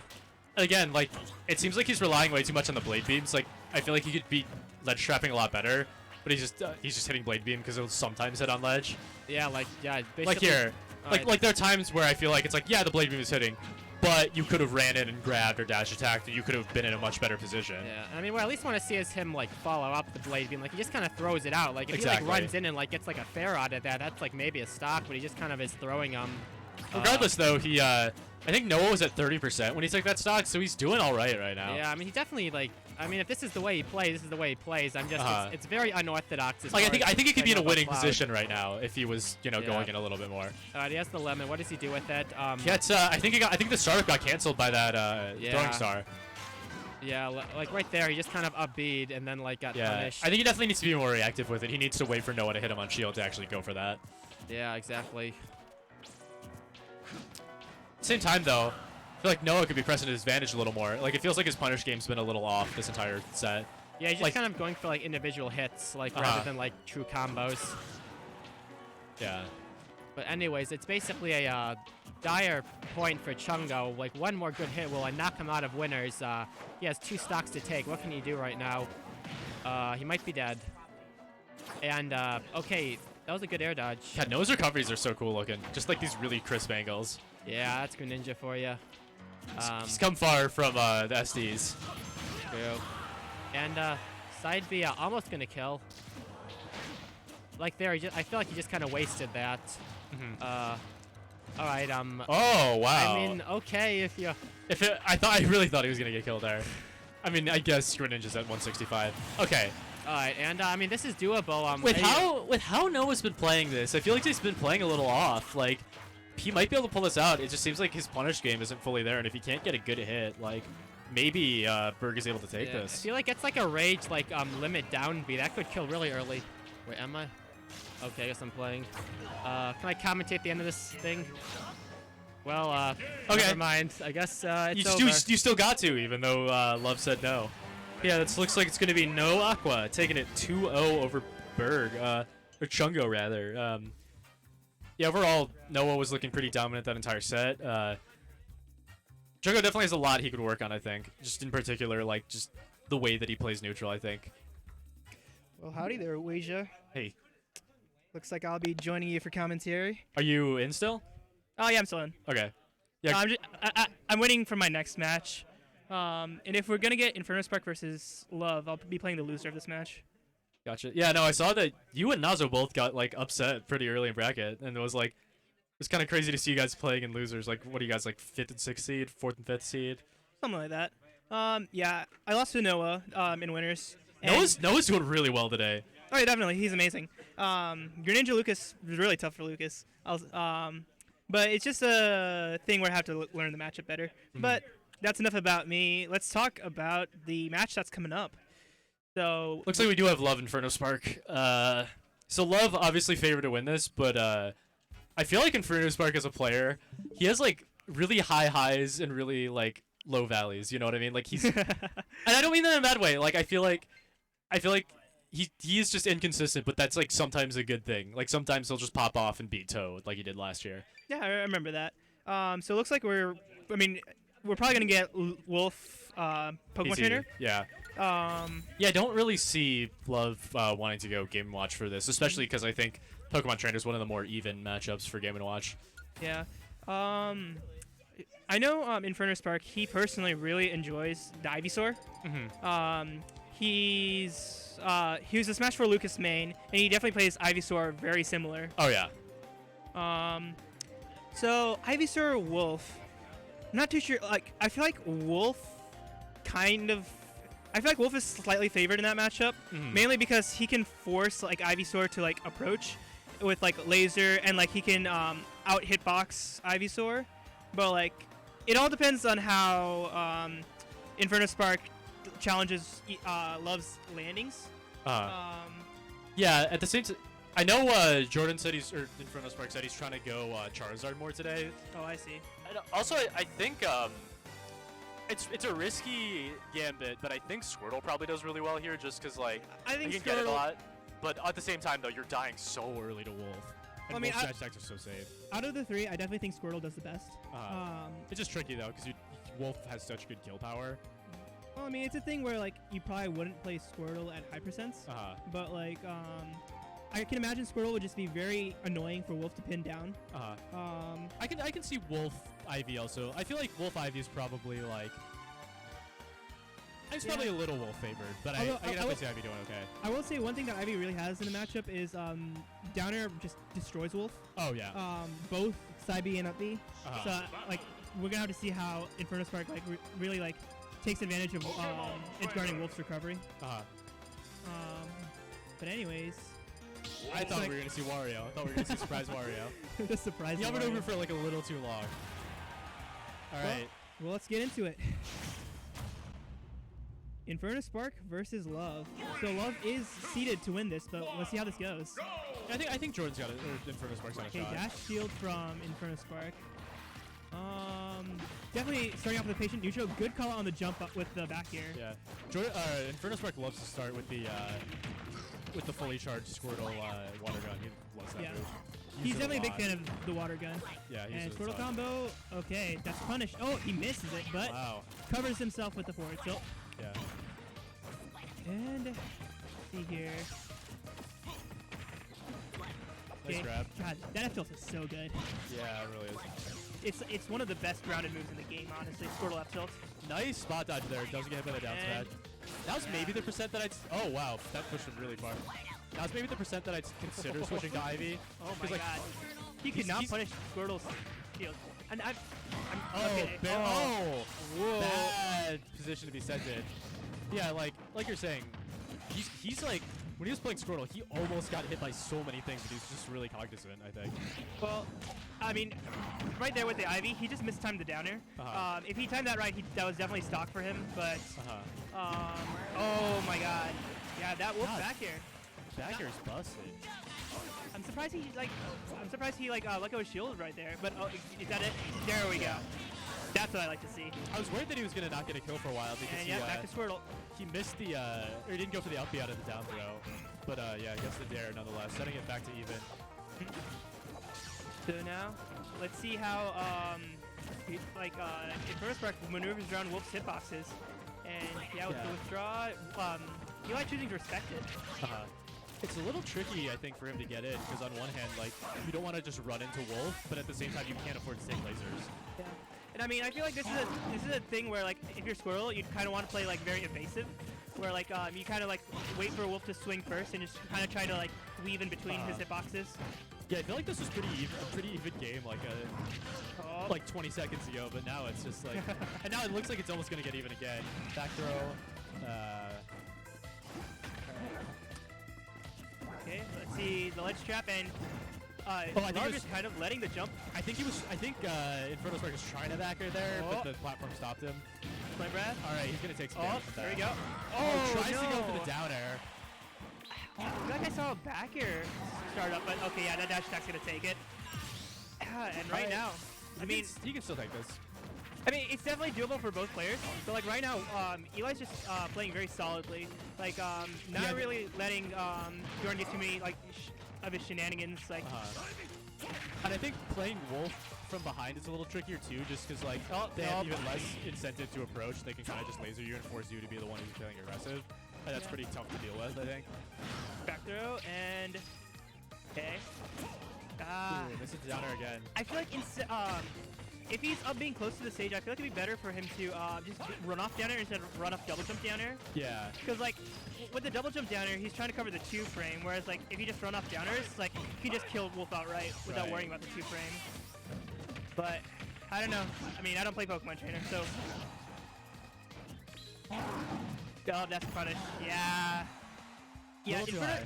that's a bad habit of his. Like, he'll just flare blitz, and I mean, he gets a stock, but sometimes he'll just flare blitz into you like when he's like recovering and like yeah. To be fair, I think there he thought he was higher than he was, and he like didn't expect to hit the top of Love's shield. Like he expected to go over him onto mid stage, and then he just misspaced a little bit. He did do that earlier in the game. But I do know against me, like he does that all the time, and it's just a thing that he always gets punished for. So regardless, Love takes the first game, and I don't know. We got to see like what adaptations Inferno Spark makes to take this game too. Beginning of game 1 was definitely very like solid on his end, but well, we're just gonna have to see. Like he's gonna have to like really make use of like the critical junctions where he can just take a stock with like edge guards. And he's starting off with a Charizard. Dang, that's a bold play. I mean, I didn't even notice the wolf. Yeah, he's starting off with a Zard. I mean, maybe. I mean, I'm not sure how like his rationale here. I think maybe, like, I don't know. Maybe he just doesn't. Maybe he feels like Eli's got too much of a read on him. And he's just trying to make something up or trying to just practice Zard. Maybe. I don't know.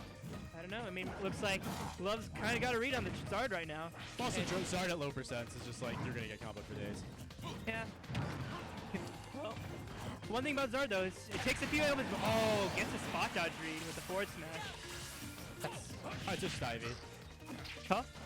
I said okay, switching to Ivy. Yeah, I was yeah. worried that he was just gonna stay Zard the entire game, in which case I don't think he would take it. But like, this is doable. He just needs to get like one good thing off. Okay. So, ooh, wow, that Wolfnir just beating out the startup of Ivy's F smash. Oh, is that a stock? No. But let's see here. How's he gonna ledge trap? Rolls past. Let's see here. So, I mean, honestly, Eli just doing a very good job of honestly getting out of disadvantage. He's not really letting Inferno Spark get too much off of his Is he dead? advantage. Yeah. Oh. I think he air dodged or something, or he just waited a little too long. Yeah. You hate to see it, but I mean, of course, Love's gonna take that all day long. But nope. But okay, guess forward smash on the roll, and that has been a thing that that Love's been doing pretty regularly. It's just been the roll get up. But let's see here. So solid Squirtle combos. Yeah, he's getting a little things. He's getting stuff started now, but I think it's a little too late. Well, I mean, it's never too late. It's not over till it's over, but Oh sure, but I feel like especially against Wolf, like Wolf just deals hella damage so easily. just can't let Wolf get his like starters. Yeah. So like right now he's playing it well, and I mean when he had Squirtle on before, like Okay, yeah, no, he's actually playing pretty sick right now. oh Gets a flame Nope. bread, doesn't close it out. Still though, with Charizard, that's probably the best he could have hoped for. So, like he might have like been able to get like a down. But, Okay, ooh, yeah, it takes it to last stock. sweet spot forward tilt, so good on Charizard. This is a little tricky. He definitely Oh, wants. oh my my god. He, Jeez, just staring like looking Oh. death straight in the eyes, but he definitely wants to say Squirtle here for like the early percent combos, I think. But like, oh, definitely. at the same time, it's so risky. Like, with I mean, Wolf. at this point, I he has definitely to play think the risky, Squirtle is definitely the right play. Like if he's wow, his Squirtle smash attack is so safe. And Yeah. see, why does he say Squirtle more often? His I don't Squirtle know. is so good. But Okay. yeah, Yeah, this is. good switch. I feel like if that was Squirtle, he probably would have died. Oh. Yeah. I feel like him playing All-Zard first stock lost him that game. Like he was playing so well those last two stocks. Definitely. Like he did these things shimmered in. But I mean, it's a thing where like, who knows? I'll definitely have to ask him later why he wanted to go Zard. But like, regardless, good games to both players, and I mean, good stuff to Love. Just like not letting Inferno Spark really get like the stuff that he like that he wants, and like avoiding all like the kill options. Of course. Yeah. Of course, Love's ledge trapping is so solid. That's how he got a lot of his stocks in that set. But let's see here. Next match looks like Nuck is coming on to stream. And who is Nuck going to be playing? I'll check the bracket real quick.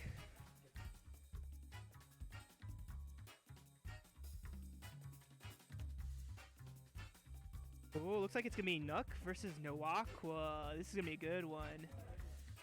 So it looks like we're probably gonna be getting Game & Watch versus Greninja. I'm really curious to see how this will go. Because I mean, Noah has been playing pretty well today. Yeah, So- no. I don't know if he's played any sets since he was last on stream, but No, this is his next set afterwards. who's he playing? Sorry, I missed. Nuck. Looks I'm like up. you're up. Yeah. Okay, see ya. All right. Yeah. So Noaka versus Nuck. Definitely Nuck favored, but with how Noaka's been playing, we'll see. Obviously, Noaka, like we were saying, doesn't show up too much, so I don't know how well he knows this matchup. But we got Chef Rare D on the comms too. Resident melee player, Chef Rare D.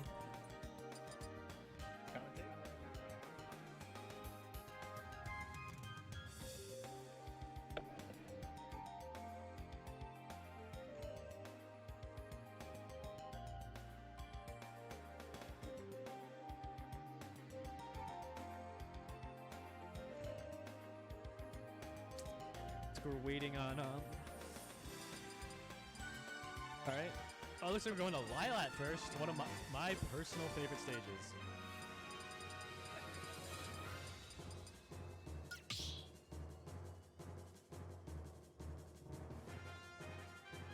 Start battle. Greninja. Mr. Game & Watch.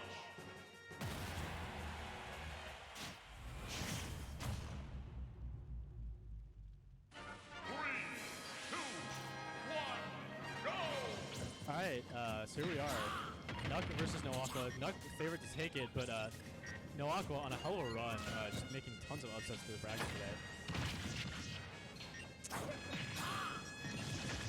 Looks like we're going to be taking a pretty just like standard start to neutral. Both players getting some hits off. Nothing like too crazily favored in one player over the other. Although now Nuck is definitely getting some stuff started just with those things we're used to seeing from Nuck, you know, just up B into Nair, into just, you know, other aerials.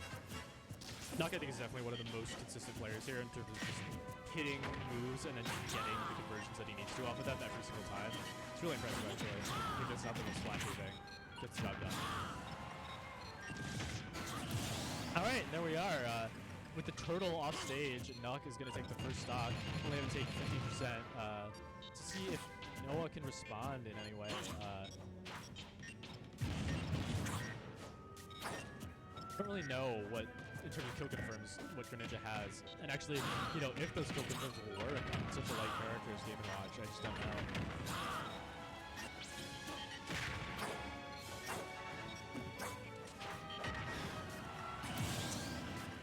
Really? Okay. It seems like a little bit of sus DI on that, maybe. I didn't really expect Noah to die there, but he did. And it looks like he's kind of struggling to figure out how to hit Game & Watch. And I don't think he's necessarily used to ducking a lefty out of shield.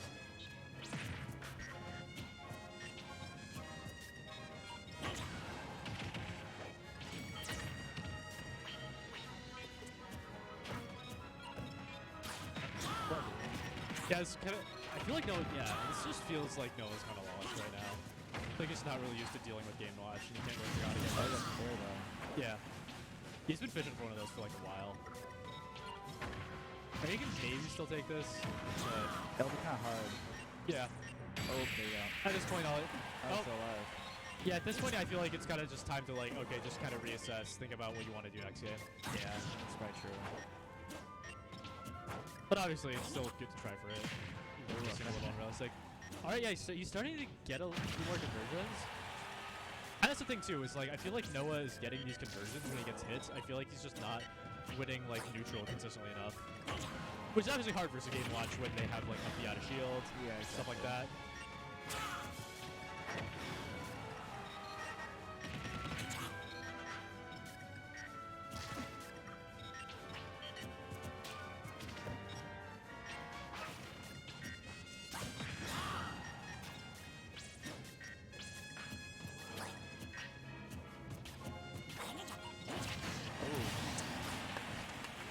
right, brings it back to last stock. I don't think it's gonna happen because considering he's at 170. It hits like one hit.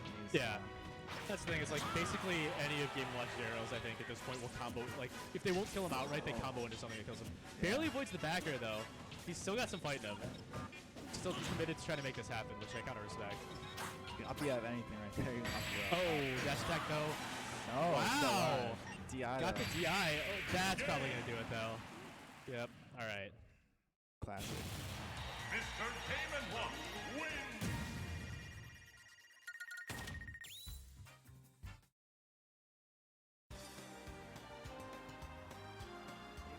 And what stage is Greninja's good on? Again, I'm not sure what FD. his go is. He's FD, busted on FD, which I think Nuck will probably ban anyways, just because he likes platforms. I mean, Kalos is basically like big FD though. Yeah, so I would guess that he probably banned like FD and like Smashville maybe. Yeah. I don't know. Start the battle! Greninja! All right, looks like we're sticking with the same characters, Greninja and Game & Watch on FD at this time. This is actually good for Greninja just because he doesn't have platforms to get in the way of some of his setups. Or Kalos, pardon me. Which is basically FD minus the sides. And platforms on the side might come in handy for just doing some recovery mix-ups, I don't know. Yeah, it might help Greninja a bit with the recovery mix-ups.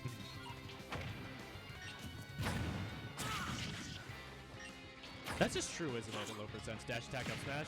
Yeah, I'm pretty sure. That's pretty sick. Well, you always see Greninja went for dash attack.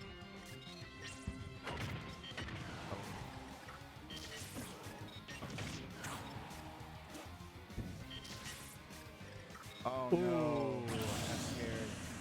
Yeah. A little rough there.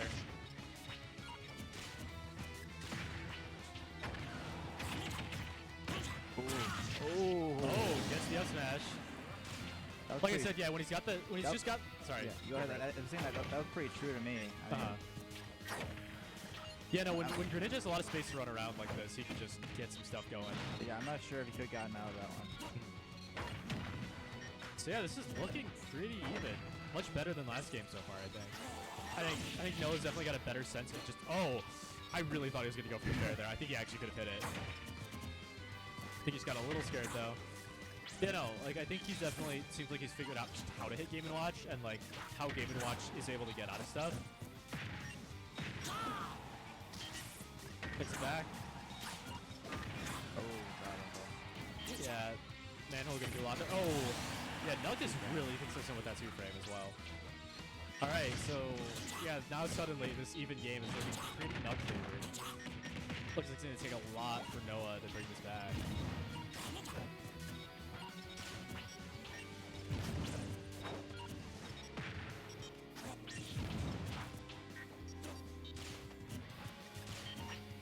I feel like Aqua's being a lot safer on him. He's smashing me with an early ones also. It's like making sure to space everything out properly. Nuck, of course, is at the funny number. Oh, they're both at the funny number. Oh, he looked away. Not anymore. All right. If last game is any indication, Noah's still gonna try to fight and win this, and he needs to, because otherwise he's out of winner's bracket. You know, attack. But oh, yeah, he recovers a little predictably there. He uses the up B early, so he's kind of committed into that position. Okay, yeah, I'm on next game, so I'm gonna leave. All right, Good luck with you. Good luck. All right, yeah. So Nuck taking that 2-0. Noah getting set back down to losers into, I believe, loser. Yeah, he gets sent down to the losers quarters. So he, believe he is guaranteed top 8 still, if not more.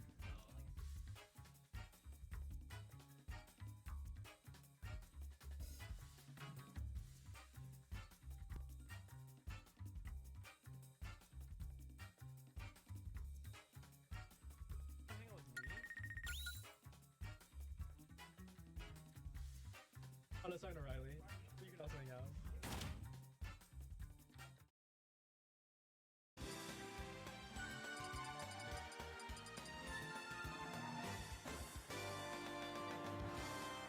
Alright, so let's see who's got next on stream. Looks like we have Love and Gorgon. Gorgon, of course, being notable for beating James earlier, knocking him out of winner's bracket in a don't know how big of an upset it was, but it was certainly an upset. Stop battle. Whoa. Fox.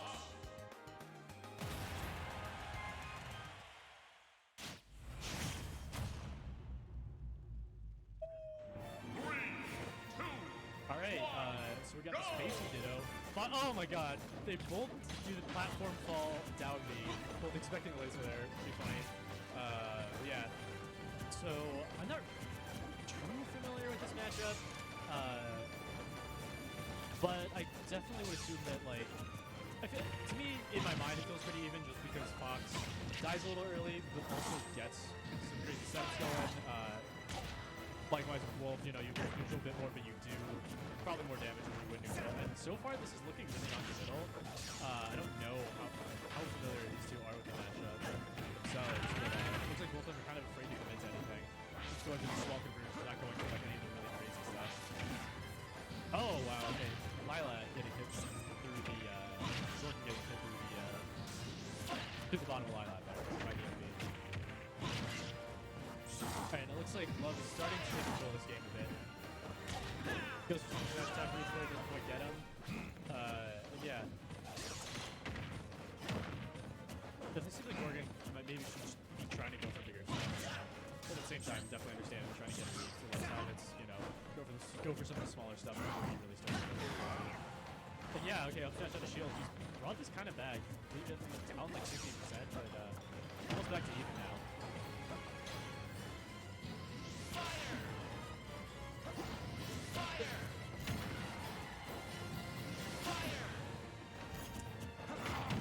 Alright, then Love is going to draw first blood with that Wolf up smash against Fox. Probably predictable considering Fox is somewhat lighter.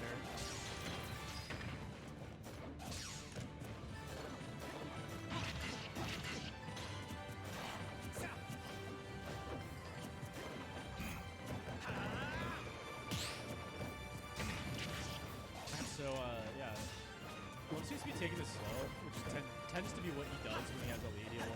He won't really try to, which I think obviously is hard to play lead, but I think is particularly like really strong on Wolf when you have those lasers and you just have aerials that stick around a while, so you kind of just, you know, hang back, throw out aerials, throw out some lasers, and just like, you know, like, oh wow, and he goes up 3 stocks to 1 with that really excellent roll back into down smash when Gordon was committed to the rest of that rapid jab from Fox. And now it looks like, you know, what started out as a pretty even game is looking super favorable for Love. It feels like, I think Gorgon's only dealt him like 20% over the course of his past 2 stocks. And it just seems like Love feels a lot more comfortable here. All right, what's up, y'all? Noah coming at you here with some Get hot up, guys. commentary. But yeah, as I was saying, this is kind of looking rough for Gorgon. It feels like he's really struggling to get in on Eli. And Almost as rough as that last match was for me. yeah. Yeah, so I think at this point, right, you kind of, from Gorgon's perspective, I feel like you just try to get some info for like, goes for the up B on stage, gets a kill into the taunt. Okay, even if he loses his side, I feel like that's a bit of a momentum swing just to get a kill as great as that. You know, maybe gets your confidence up a little bit. I mean, that was sick. Although at the same time, though, maybe you should have saved that for a situation where, like, you know, like obviously I don't think Love was expecting that. So like maybe you kind of save that kind of stuff for a situation where you get a more feasible chance of punching it out. Yeah, I mean, you're looking for kills anyway, so Right. you can get them at this point. Right. And I Just mean, for the side B on Gorgon- stage like it. I noticed that Gordon was going for those side Bs on stage against James a lot more once he started having the read. So maybe once he feels more comfortable against Love, he's going to start going with some of these mix-ups more. Yeah, I mean, something that is true in the James matchup with Tune. Oh, okay. That's not He's true dead. here. Yeah, he's gone. Yeah, one thing that I noticed too was that Love, when Gorgon did that up B on shield that like dealt a lot of shield damage, Love didn't feel confident enough to go for a punish on that. So maybe Gorgon can start capitalizing on that. That's true. That's true. And so what I was gonna say before was that against Toon Link, Toon Link has the chain grab, right? Or not the chain grab, but the tether grab. And as such, he isn't able to really punish like on the front of his shield when he side Bs right into it. But Wolf, on the other hand, is easily able to do that. Like Yeah. that's no big deal. So I think that option you're not going to see quite as much. Needs a rapid jab somehow. Ooh, just a down smash with the punish. Might have been a little bit more optimal go for a grab combo there, but I mean, just that meaty down smash.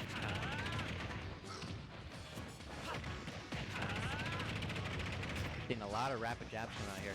You know, I was listening recently to Summit, and Light was saying that sometimes those rapid jabs, it's kind of amp yourself up. And some of the top players, they actually like do these kind of unnecessary options that amp themselves up. Yeah. Also, Fox's rapid jab in general is really good, you know.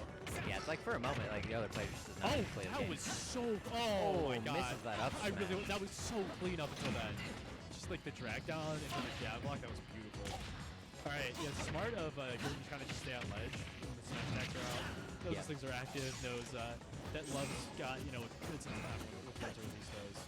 Yeah, Love has really good ledge trapping.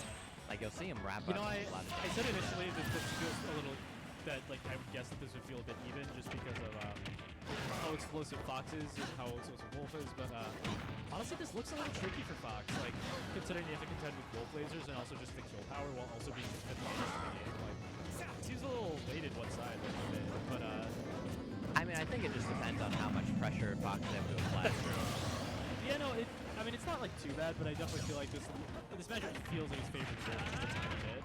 But nonetheless, Gorgon's managing to keep it pretty even.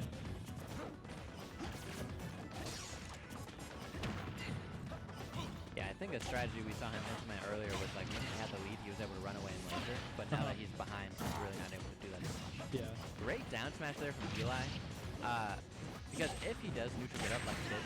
Oh wow, yeah, no.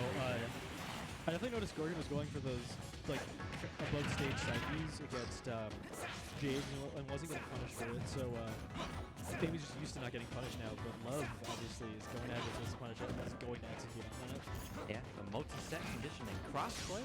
Yeah, definitely. I'm pretty sure Love is watching that set. Yeah, and I mean Eli doesn't have to approach here. Love up an entire stock essentially. Oh, Are we gonna see a timeout? Are we gonna see a timeout? Is it gonna happen? Are we gonna see it? Okay. No, we're not. All right, back to the action.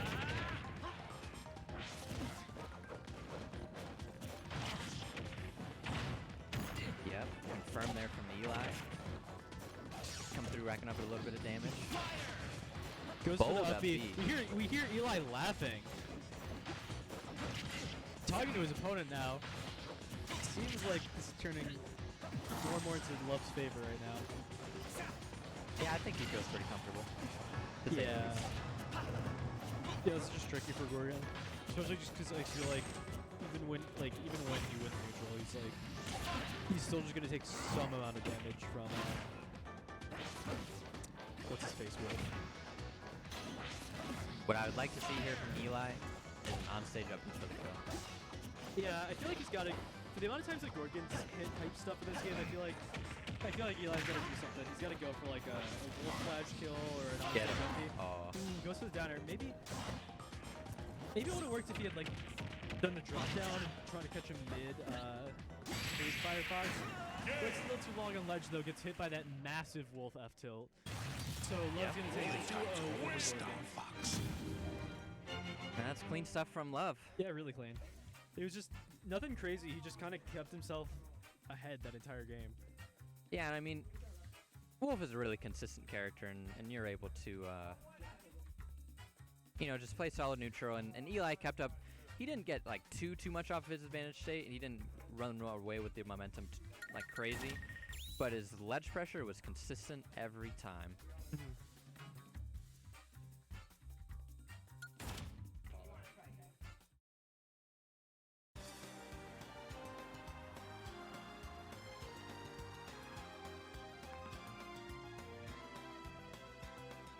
All right, and for our winners finals match, we are going to have Love versus Nuck. Tried and true Northwestern match. Gonna be a best of 5 set as we are in winners finals.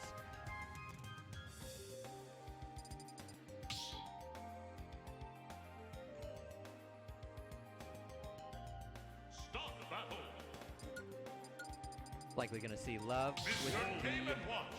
Wolf and Troy with Game & Watch, because those are pretty much the only characters that play.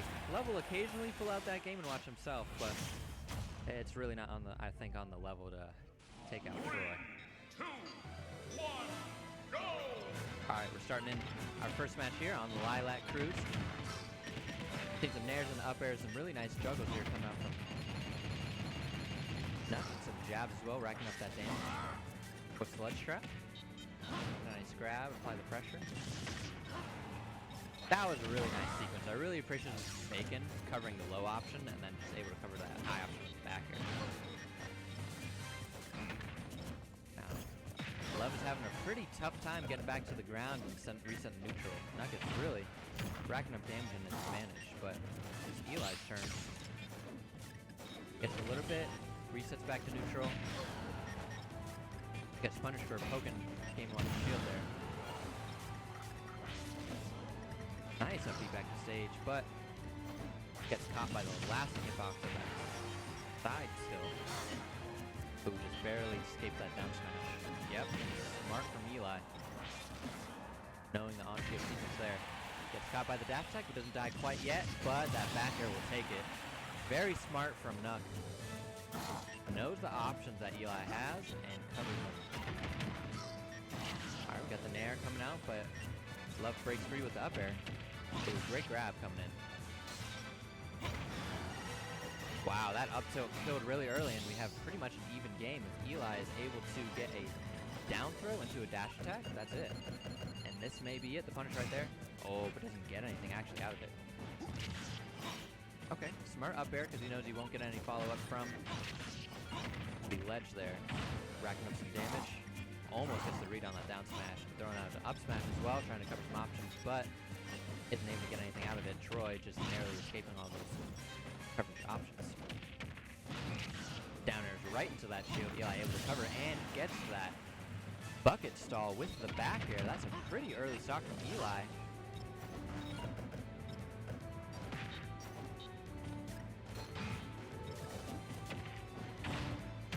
Great grab there coming out.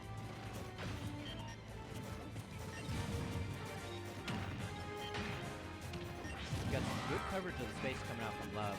Just covering space with that Nair, you see it again. And Nuck is just having just a little bit of a tough time getting in. Ooh, calls out that. Just press Eli, pressing the button there with that down smash. Doesn't get the kill, doesn't get the berry. Alright, Nuck's making a little bit of a run with momentum here. Gets the kill. If he gets a throw here, down, I think it's up throw, something that's nice tasty percent. But Love is going to do his best to try and avoid that. Holding a shield there on the platform. Gets down, is able to reset neutral. And we're back in neutral. Now racking up the damage, and it's pretty much an even game now. Edgeguard would likely take it, but isn't quite able to connect that back air. Dead even on these players now within his last stock. It's all just going to be who's going to be able to land that final blow.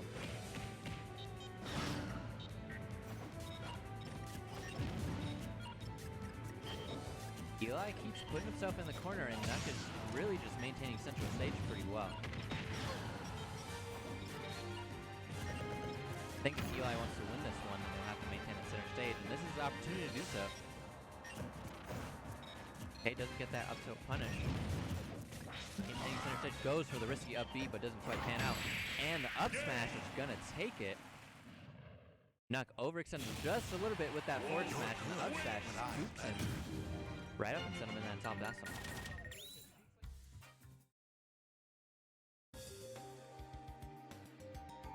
So we got game one going to Love on Lilac Cruise. Looks like we're going back. Troy's counter pick. Start the battle. Mr. Game and Watch.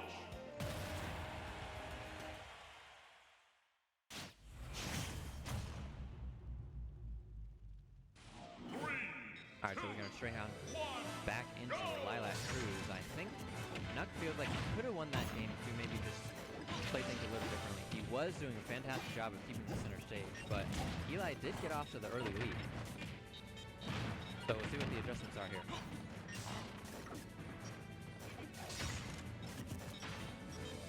Now Love is doing a really good job choosing when to use that laser, because of course Game & Watch can absorb it, and if he gets 3 of those, that's bad. But wow, another early stock coming out from getting taken away from him.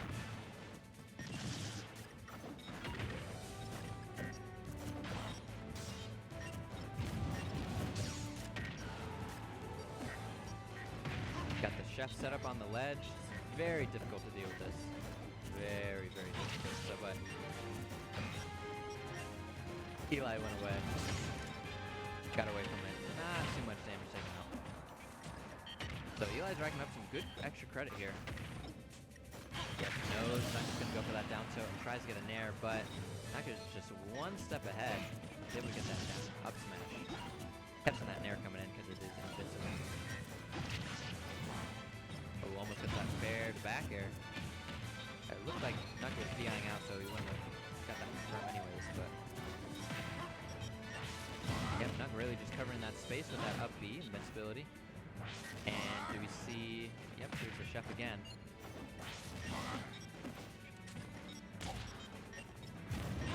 Trying to avoid the situation and pretty much even here. Potential edge guard situation, but it's confused by that in there. So tries to get an up tilt, which likely would have killed. It's a very strong move. Alright, Nuck. Oh, he had center stage for a moment, but then Eli just boots back out with a dash attack. What's the ledge trap? Oh, he was definitely in position. He was in the perfect position to react to that and just up tilt that man. But he was not, I think, mentally ready. Oh, but he catches that roll. And there's that second stock taken off the truck. Okay, good air dodge there from Love coming out to avoid that little setup. But there's the chef on the ledge. Oh, hits that tech. Very difficult tech to hit. Gets that side B for a little bit of damage. Second kill? Almost. Love at 171. Nair's not gonna kill. Oh, Nuck was definitely looking for that back air, but just barely able to avoid it. Oh, don't neutral get up against Game & Watch. That is a rule.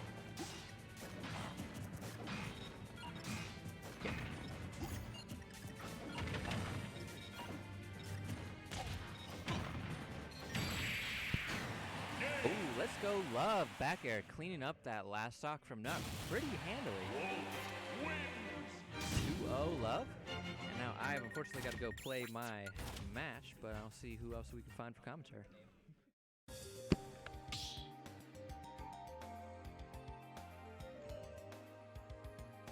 Start the battle. Mr. Game & Watch.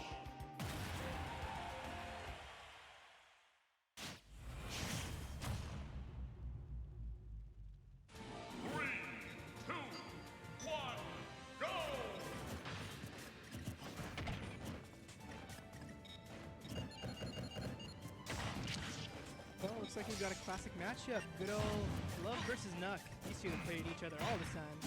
So, yeah, of course, spacing out the forward air. That's the main thing you got to do against Game & Watch. You just really got to space them out.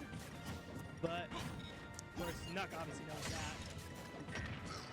Dash attack zone break. And let's see here.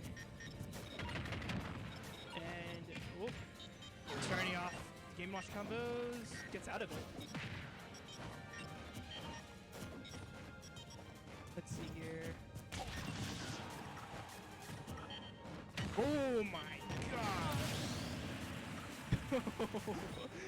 That, oh. Was that even a read? Like, Eli just rolled right into it. Like, oh. Anyways. Ooh, up smash out of shield. That's definitely something I noticed that Eli doesn't do very often, that he could definitely incorporate more. But it looks like he's starting to do that more. And whoa, wild. And is that gonna get him punished? That's gonna get him punished. Oh boy. The washing machine, the blender. And it's time for the bacon. Yeah, that's so tough to deal with. Holy shit. And okay, manages to get back down. And spot dodge down tilts. How's he gonna take advantage of this lead? The stage position. Yeah. That's the thing about Game & Watch. They shield so much because oh my god. That key just beating out the up tilts. Neutral get up straight into it. Now, this is looking rough for Love, so I mean he has to take a stock right now. Back to is that enough? That Game & Watch is so light. But oh, catches the neutral, doesn't get more anything else though. Let's see here. Yeah, and I mean, I feel like that's the main thing that Wolf really has in this matchup is that forward air. That big disjoint. And I mean, that's the main thing that Game & Watch really struggles with is disjoints. But right now, he's got to be careful like trying to contest Nuck in the air because, I mean, with that down air. Shield grab it. Oh my god, that shield punch is so scary. Especially since he can't punish that smash attacks. Oh, drop shield, unfortunate. And how's he gonna get around the chef? His neutral gets up. And good jump to like avoid the up smash attacks. Doesn't land on him. Oh, good recognition from Nuck. Realized that he could just get up attack through the smash attack. Like, oh god. Up smash forward tilt, the classic. Mr. Game & Watch wins! Yeah, I mean, Nuck takes that game pretty solidly. Gonna have to see how Love reacts. Like, how Love adapts to, like, how Nuck's playing. I mean, the thing is, these two play all the time. They know how each other play, like, Stop battle! the back of their hands. Mr. Game & Watch! Anyways, getting into it. Let's see here. 3, 2, 1, go! Yeah. First, one thing to note is that, I mean, Love is on set point. So, I mean, he just has to take one more game. But, I mean, the way Nuck was playing last game, we'll just have to see. But, I mean, Love's off to a really good start. Oh, good tech chase with the Nair, and oh, in comes the Game & Watch combos. How's he gonna get down? He gets down. Oh my god, really good for the tomahawks. But, that punish? Nope. That's a fly. I mean, I get it. It's not as easy to punish as it like may seem. But, I mean, you gotta take those like opportunities. So right now, it's a pretty even game, but ooh, that forward smash catching the roll, and I couldn't watch the roll. Such a bad roll, but he doesn't get a punish. Oh, good edge guard. And is he dead? Nope. Oh. Not dead yet. Let's see here.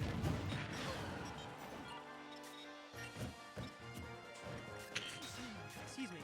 Anyways, so we'll really see how like these two players are gonna take off the stocks because like right now, oh the Hail Mary like Wolf Fire. I mean, I don't blame him. Like I respect the attempt, but right now down here. Oh, is that it? That's it. Yeah. When Wolf's forced to Wolf Flash, she doesn't snap ledge, so that's such a big deal. Here comes edge guarding Wolf. So let's see here. Oh, that's so intimidating, just standing there. But Nuck's able to get off the ledge. And, oh, still alive. Neutral are not going to do it. Ooh, good. Is that a 2-frame? Or did Nuck hold past the ledge? Well, either way, good stuff to Love. Keeping it even. Oh, that's big. That's big. Keeping Nuck in disadvantage. And ooh, dash attacking right under the fair. And right now.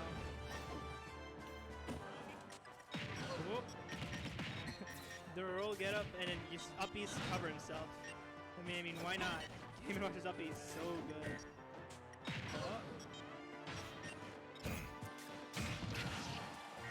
Good forward tilt. Really boxing out in Game & Watch with superior hitboxes. And right now, rolls past the forward tilt attempt. So, right now, I mean, Love's in a pretty decent position. So we're just gonna have to see like how he's gonna like. Yeah, he really has to like take the stock to really get much use out of it. But of course, you can never count out Nuck. We'll see here.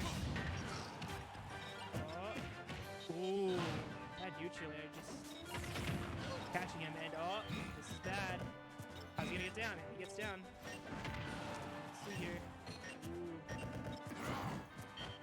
Ooh. Reads the spot dodge. Oh my god. This is such a good game. Oh, gets hit by the forward air. Oh my god, is that dash attack gonna do it? Back air. Ooh. Oh wow, he was expecting the up air, but I mean catches him with the back air. Let's see here. I mean, he's not gonna take this to a game 5 situation because, ooh boy, this is definitely gonna be a tight one. And the dash attack not doing it despite the weight. Gotta be closer to the ledge, and oh, it starts. It starts. Out. Oh my god, these juggles. Game & Watch's Nair, honestly, I think that Nair is like as good as Palutena's Nair. And I mean, its hitbox is insane. It just combos so strong. And oh, the dash attack kill, punishing the jab, and we're in a last stock situation. Game 4. Nuck needs this if he wants to take this to game 5, but let's see if Love has anything to say about that, because I'm sure he wants to avoid the game 5 at all possibilities. Regardless, this is very solid from Nuck. Oh my god. Ooh, drag down air down tilt. Doesn't take it. Oh, doesn't get the 2-frame with the down smash. Oh my god. Swinging for the fences with that down smash. Oh my. Up smash, F tilt, the classic. The Nuck classic. And we're going to a game 5 situation.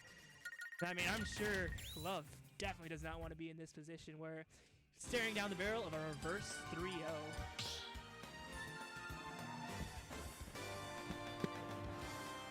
Ooh, boy. Anyways, game 5.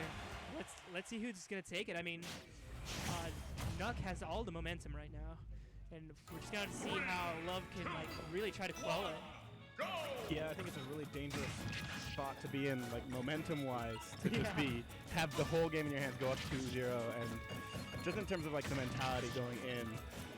And that's the thing, staring down the barrel of a reverse 3-0, like that is not good for one's like person's mentality.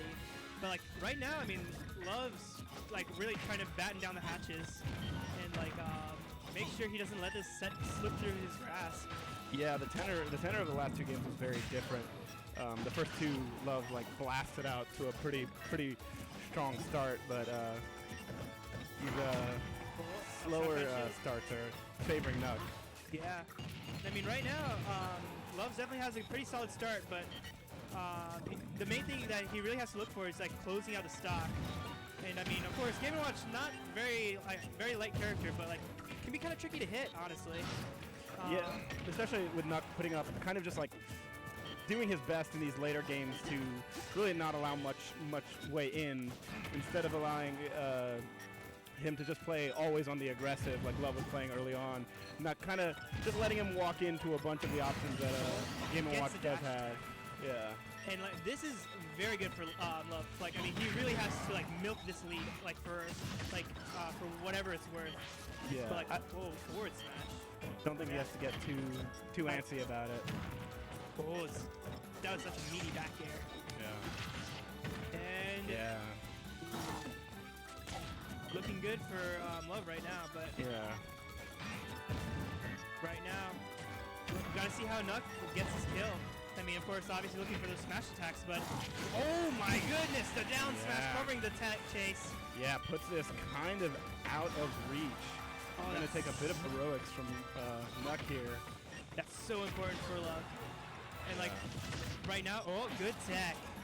Yeah. So, but I mean, Nuck's down right now, but you can never count him out because like Nuck with momentum is terrifying. And ooh, going for the judge. Let's see how this goes. The singular bacon.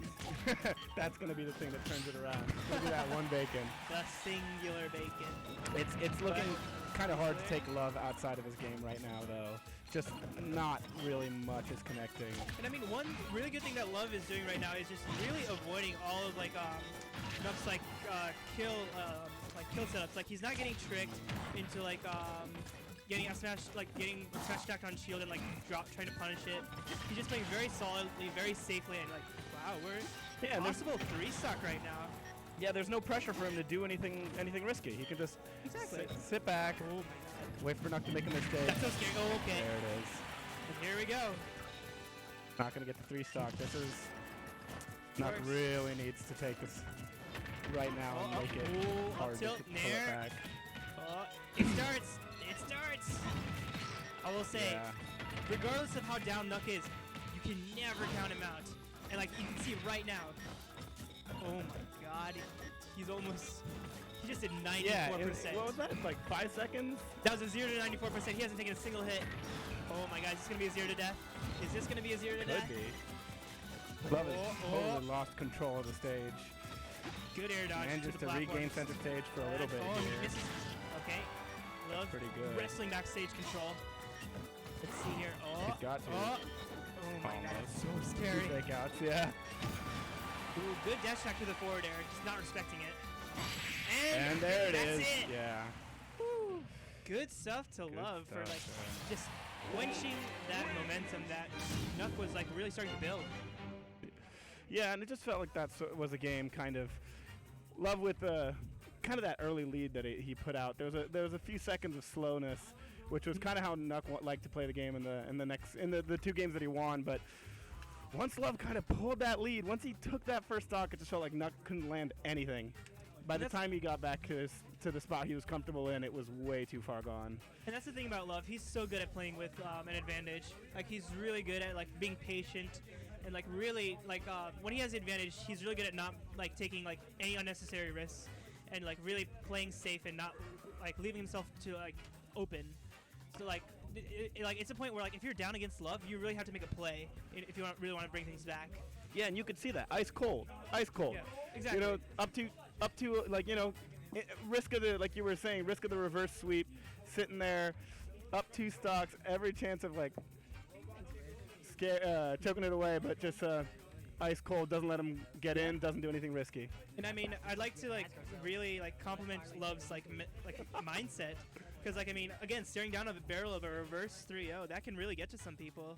And Nuck definitely had the momentum. Oh, he definitely did. That second to last game, it was just, even the small lead that Love eked out in for 1 stock, it was just all game and watch. Oh, yeah, definitely. But regardless, good stuff to Love. And, I mean, I'm going to take a peek at the bracket right now to see what might be next. Looks like we're waiting on a loser set.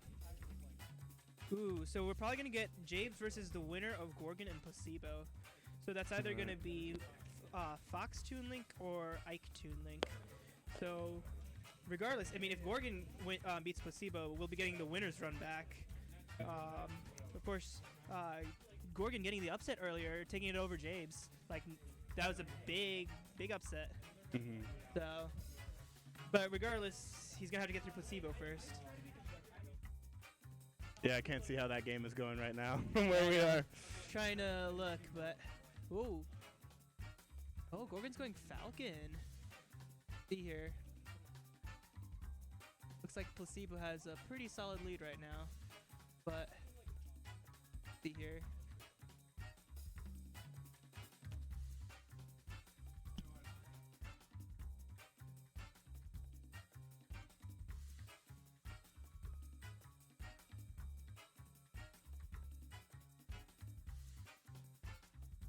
What's your tag? How do you write that?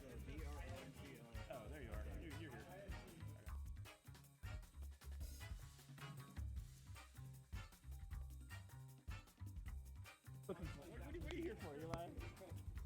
before.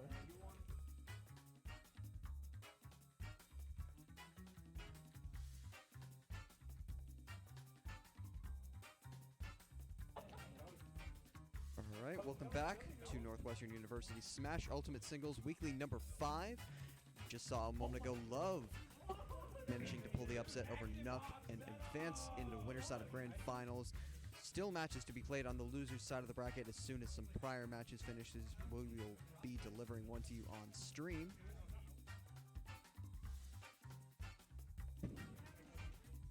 If you'd like to follow along with us at home, you can access the bracket link at smash.gg/NUS. That's Northwestern University Smash. On the losers side of the bracket, Lil Zap and Vice both taking 7th place. Valiant efforts for both of them getting onto the graphic.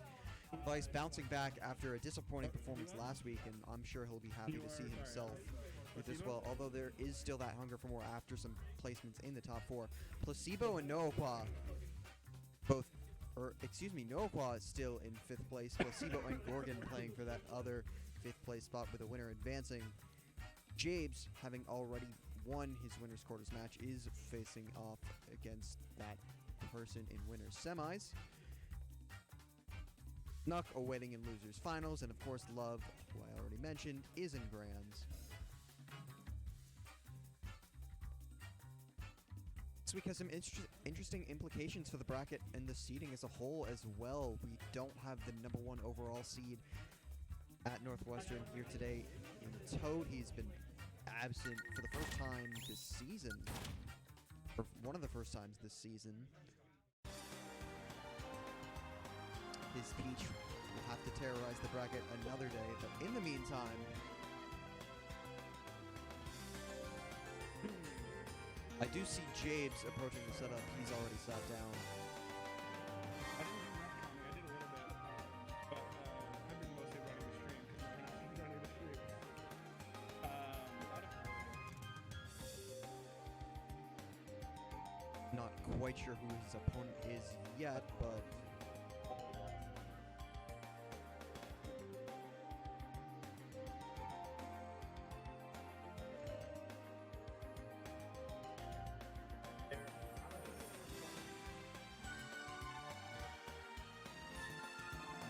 dumb question, but Diva, yo, dumb question, but I'm just, oh, there we go. I do see Placebo approaching the setup. Okay, so Placebo actually, on his birthday, interestingly enough, dropped down to losers at the hands of his brother and fellow birthday boy, Nuck, but has managed to battle his way back into winners semis. Impressive run from him, defeating Gorgon, Lil Zap, Axe. You know, those are some impressive names. Defeated Ladder Monkey Boy in winners as well. Although I'm sure Jabes will be his toughest test of the day thus far. Perhaps besides his brother.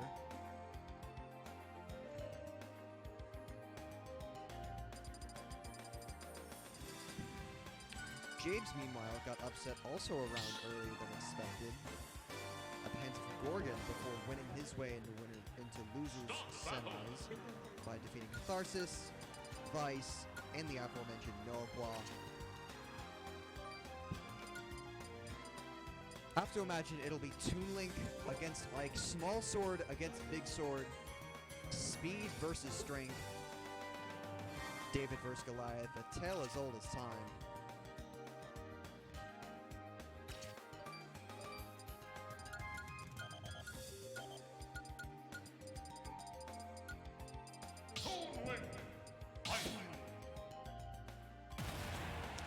So we'll be getting right into it. Game 1 of loser semis between the two character specialists is going to be played on Battlefield. And interestingly enough, this is another stage that I think both characters get some amount of utility from. I would say Ike slightly more than Toon Link. Although with the amount of triplads on our stage list in general, I think the meta is very heavily in favor of swordy characters anyway. Good down throw to Fair.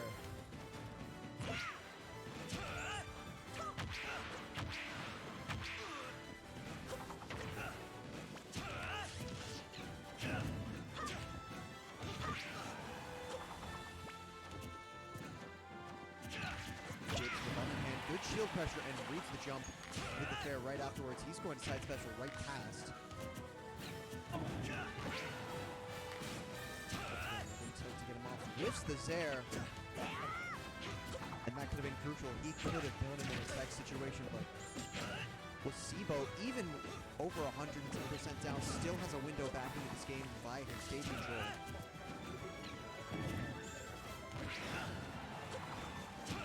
To get back and wanted to avoid the boomerang, but fell right into the up smash from James. Impeccable work. And what a practice setup as well. The bomb is going to disrupt his recovery a little bit, and that will be an easy fair. Up tilt into Nair, and second one to land. Charge up the eruption, but interrupted by the spinning attack as James returns to the stage. Manages to skip the ledge as well. Eruption does hit below the ledge, so if Jades isn't too careful and he does want to use the up special to recover rather than the tether, is something he's going to have to be aware of. Good bomb, but no up air conversion. Parry into F tilt. And it seems like Jades thus far has been very aware of whether or not Placebo is going to be going back to the stage or the ledge. Just hasn't been able to nail down that position just yet. Fair on top of the platform, and good bomb to disrupt eruption from Placebo at the ledge. Jades still yet to lose his first stock. Placebo well into his second. And that returning boomerang almost knocked him into the F smash. F tilt, meanwhile, will take the first stock from Jades, though. Placebo finally on board. A couple of rolls from Placebo, even more. Side special is going to clip him, though, and put him on top of the platform. Back air. Miss with the dash attack, though, and that could have been a dash attack punish from Jades. Wanted to go for something a bit more substantial, though. Rolls around the eruption. Down throw into fair, or down air into fair, rather. Or nair, excuse me. He can quite honestly convert off of several of these areas, but good beat under the platform from Jades. Placebo onto his final stop. He's going to charge up the eruption once again, and that's just going to be another invitation for a bomb from Jades. Placebo has to be careful not to do an eruption, or at least a bit more reserved when doing so, at least when Jades is a bomb hold. Or even has the time to do so. Toon Link's bomb pull animation, by far the quickest of the three, and once again, outranges the eruption with the spinning attack. That sword, a fair amount of disjoint.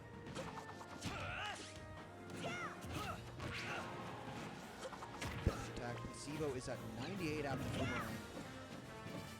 This is with an air. Up air. No, it's going to be another punish after the dash attack for the back throw. He did manage to conserve the jump, and that was a life-saving move because I'm not quite sure if he would have enough charge on the side special to make it back. But nevertheless, he's still in this. On the range of the up tilt, and before that smash attack with he's going to go with a dash attack. Sitting at 145, but for no longer. Placebo is going to get JV2'd at the hands of James. Toon Link is going to deliver the Game 1 victory.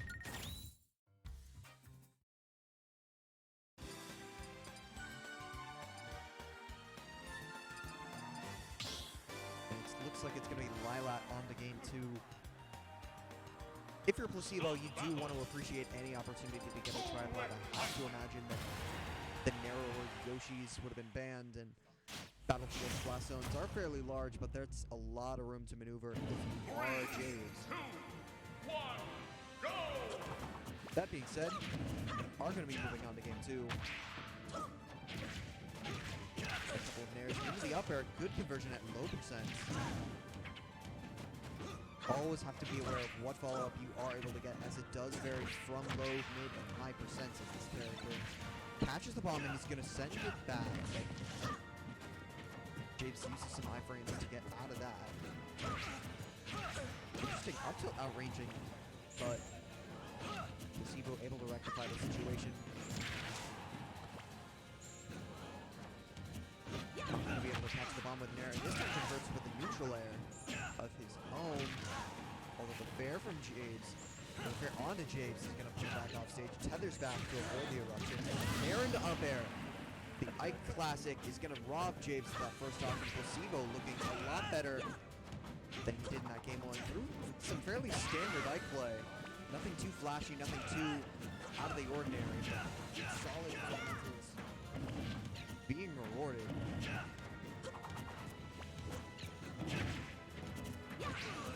Up tilt though, and the up air afterwards on top of the platform read the DI perfectly. And that sword, we praise the disjoints for its fairly long reach, but it has a deceptively wide reach as well. There's such a range of DIs that you can cover with just that one up air. Although the down throw into fair from Placebo, he's just going to go for the F tilt, learning his lesson, not going for the lagging eruption. Another up air conversion. Bottom hand. Good patience though from Placebo not to get baited. Boomerang places him on top of the platform.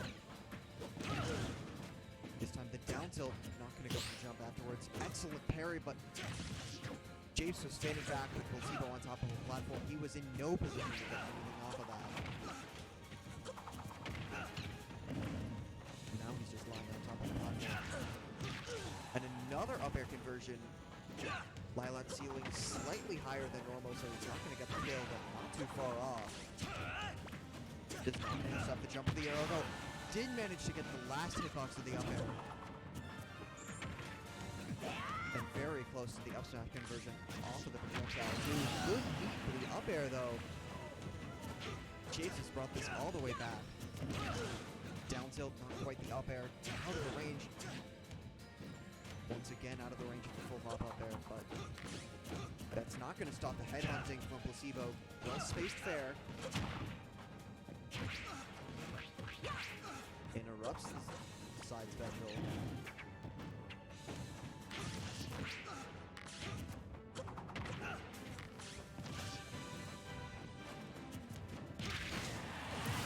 And not time. With a well-placed and well-timed attack, he's going to stay grounded and find his kill, but at what cost? He's already at 88%, and Jabes enjoying a 10-touch final stock. He's going to be first to happen with a fair as he jumps, and an excellent conversion.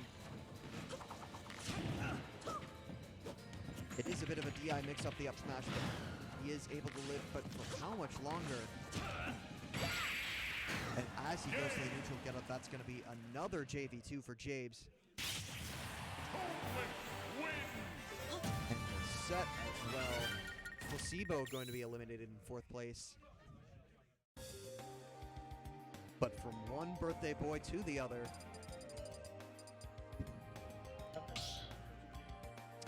As one Beerman falls, another rises, as it is going to be Nuck meeting Jabes in losers finals.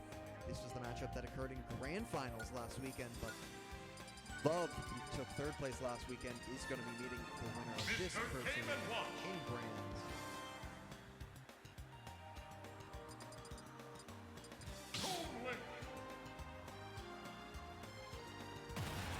So it is going to be the expected Game & Watch Toon Link.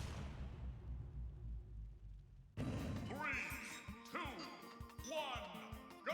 As we move on to Smash 4 for Game 1, these are two characters who have been very much flavor of the month characters, mostly regarded as mid-tier or below by so many top-level players, but through various performances, I think we've been able to see what these two characters can really both do at the top stage. More recently, the Game & Watch with Meister's performance at Summit and Nightmare on Smashville. Dash attack, and he gets the jump afterwards with the up air, putting it up to 40%, and another conversion off of the bomb, nowhere near kill percent, but if you can get some of these follow-ups, extend some non-true combos, and get Nuck a bit off his game.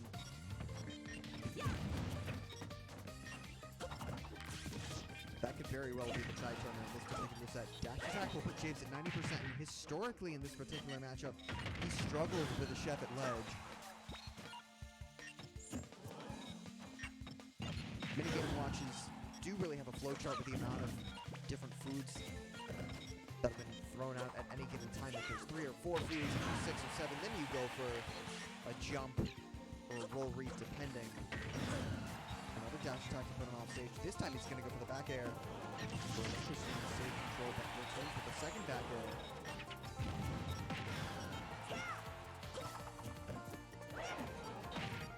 Once again, he's caught with spinning attack. Going to go for the down air to end it all, but good tech. And the up air as his reward. James still at 174, so narrowly avoiding death himself. And I have to imagine that throw is going to put him inches closer. Up smash out of shield. Look at that rage being put on, but the drag down into F tilt. Going to be absolutely crucifying that first stock of James. Into the rapid jab. Getting put off stage. And at that low percent, he did have the invincibility to wait out the first 5 hits of Jeff. Good recognition from James. Won't be able to do it at these mid percents, but make full use of whatever you're able to be given, but gave himself no room to work with there. And SDing at 63% has to be a bit of a mental barrier to be able to get that. Nuck only at 63% himself, and Jade's already taking a bit of damage. Through the hands of some low percent Kung Fu, but does get the up air to kill extremely early, 102 after the hit.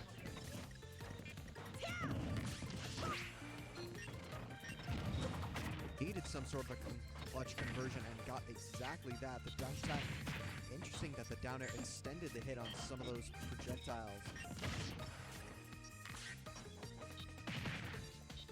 Turtles back and once again had the, well, I was going to say had the invincibility to get himself back, but needing to hit the tech there after that 5th and final chef food hit him. But the drag down nair into down tilt once again. He's going to be living that, but he's going to be gimped again. And as that move traded, Jabes had no room to work with the bomb. Was not going to explode in time. And with a lack of a fuse, Nuck is going to take that with the hands of multiple gimps, but however the victory comes, he will not regret it. Game 1 of this best of 5 goes to the Game & Watch family. Mr. Game & Watch.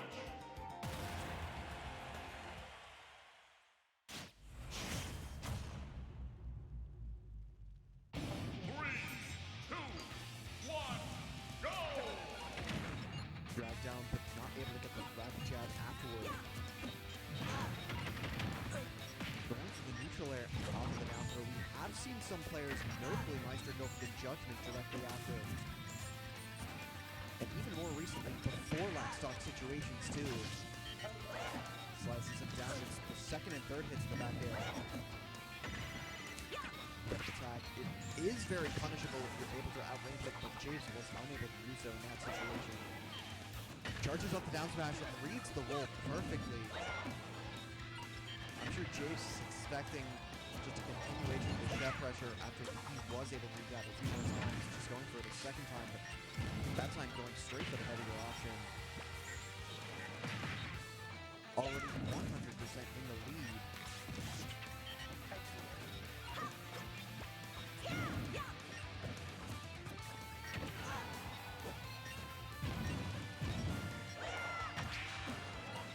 Explosive to get him back. Good drag down. Again, he only got 1 hit of the multi-hit nair, but that was enough. That down smash hitbox is just so much larger than you think.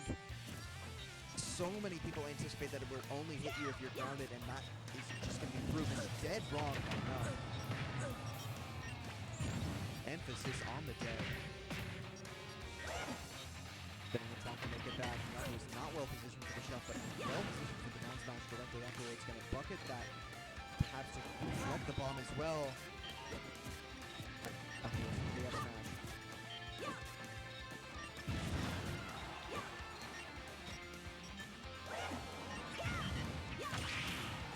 Down air, and again the up air afterwards. Nuck didn't have the drift to make it back, only got 1 hit of the parry on the multi-hit. Did have to get rid of the bomb, even if it was on the wrong shield.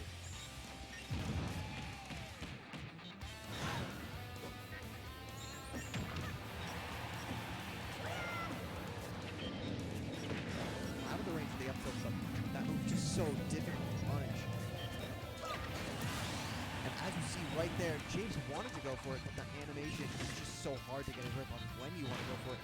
And down tilt directly afterwards as he's approaching. Nux still in position, all three of his stocks. And this is looking great for James. F smash finally gonna get the first kill. Sub 102. But still a not climb. Up throw. Up special 2.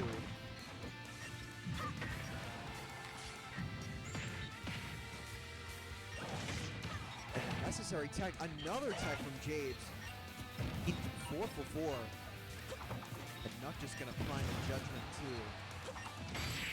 Slices through the boomerang as he goes off stage and went deep for that back air. Nuck is gonna take a 2-game sim-run lead. As he already has that rematch with Love in his sights.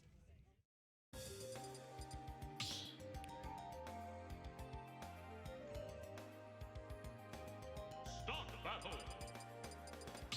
On to losers finals. Gabe's mulling over a switch here, but he is going to stick with the Toon Link. Took a bit of time to choose his character, but perhaps just gathering himself. 3, 2, 1, go!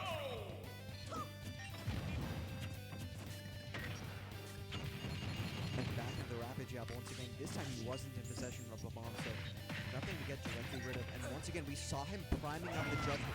You cannot get the same number twice in a row in Smash Ultimate, so as opposed to a 1 in 9 chance you have on your first use of the side special, you're going to have a 1 in 8 chance of that 9 if you did not get it on the prior time. This time, Garush will get up, affording him just enough invincibility.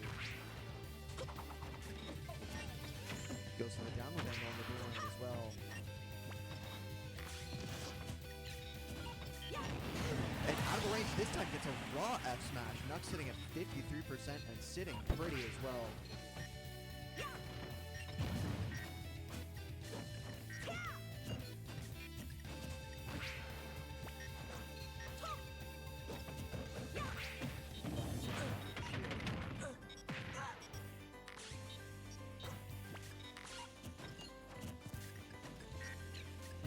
This time punishes the dash attack though, and didn't manage to capitalize on the stage position.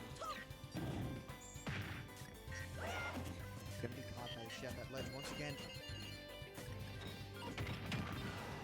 Japes knew he was safe to get the air dodge there, but Nuck did want to go for the F tilt.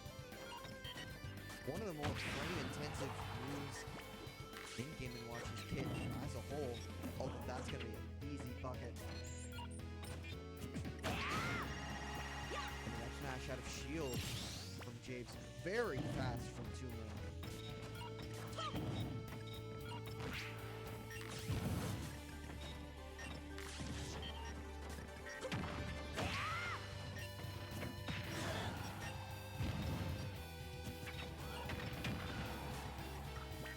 Fair. And this right there, and what a catch off the tip as well. He just ran up and down smash. So confident that the invincibility would have worn off by the time that final hit approached. And as he said, saw into the future as well. He's gonna get hit by the pan hit of the chef as well. Dropping with a bomb, and this time he's gonna miss the tag. Did not hit it at the crucial time, and Nuck with a clean 3-0 to advance in the grand final. Very frustrated looking Jabes as well. That wasn't even particularly close.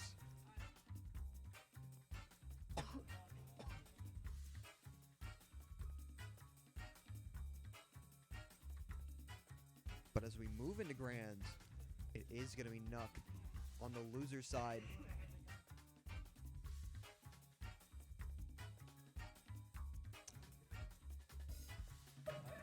Two sets necessary to secure the bag and secure the birthday present of a tournament victory, but he's going to have to do both sets at the hands of the Wolfmane Love,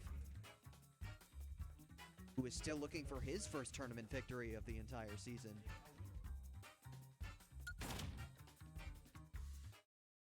Nuck with only one win himself.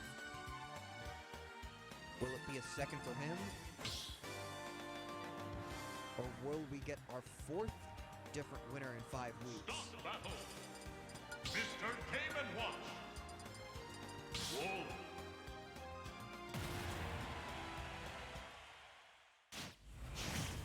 And this particular matchup, more than any other, is what I so often characterize as the Northwestern Classic. These two have played, I'd imagine, the amount of sets that they've faced off against each other has to be into the hundreds at this point. Even just from friendlies as well. They know each other like the back of their respective hands.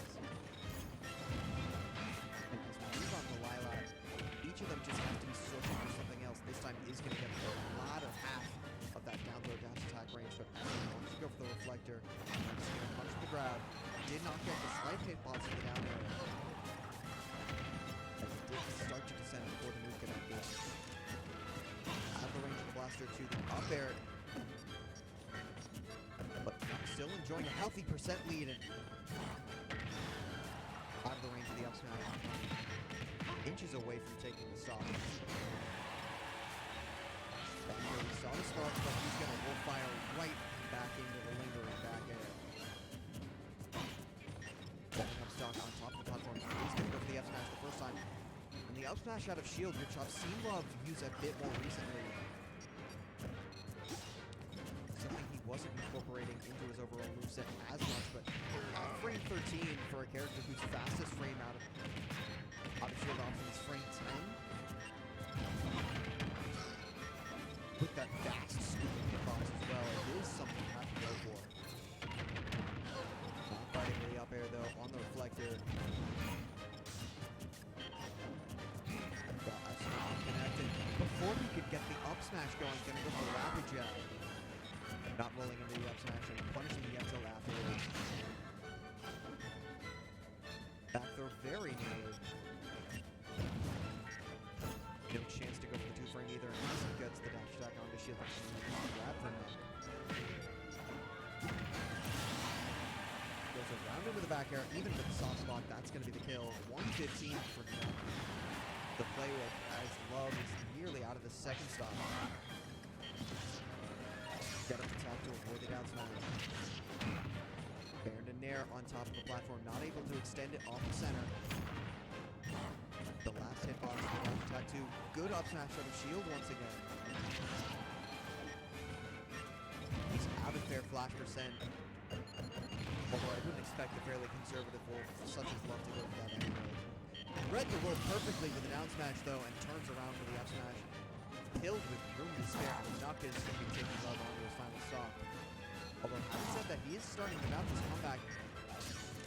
Up tilt facing the wrong way, but trips back. The up tilt 2 and descends in the forward air.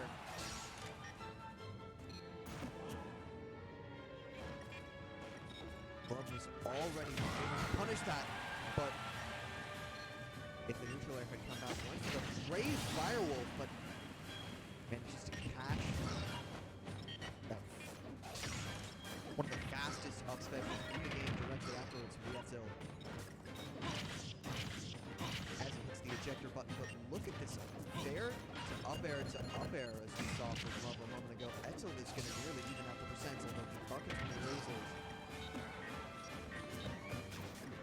You really do need judicious use of the blaster as well in this particular matchup. You get 1 or 2, but do not want him getting full bucket at all. Style dodge, he knew he didn't have one shield to work with, but gonna flash back.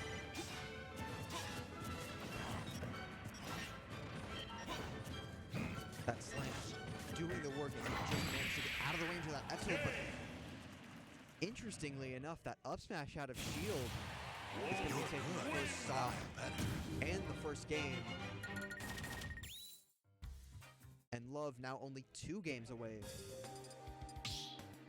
from that coveted tournament victory. Stop the battle! Whoa, Mr. Game & Watch! Lilat was not the answer for Nuck. We'll have to see if Game 2 can provide anything better as we go back to the same stage. 1, go!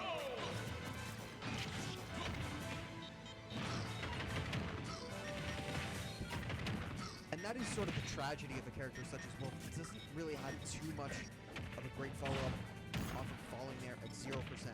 At 5%, you can get either, a grab or another nair, even a second fair, an up air if you patch in DI in the correct way, but At 0%, you really just can't do much. The window is just 5 to 30% for one particular follow-up. This is with the fair that it's going to be easy for him. Although as he was going for the chef, well timed between them individual hits. Down smash though, even not with a berry. Love it. 122 after the hit. Well out of that first stock. Down smash 2 with the patience from Nut. Poke shield. Interesting that he went for the down air. I have to imagine that was a misinput. Probably on a descending air. As you're well out of the lead, follow up at this percent. Strong Nair will put Nuck at 134. Back to the grab. Even after Nuck going for the neutral getup.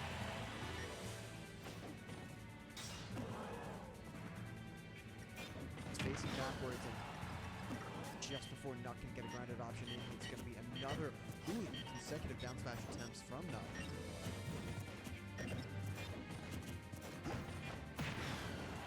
And that Nair onto shield is safe if properly spaced. Up tilt through the platform is going to send him careening towards that top last zone. Got a favorable angle on the shift, but it didn't even matter as he went for the neutral getup and immediately scouted out by Nuck for down smash. Already a stock to the good.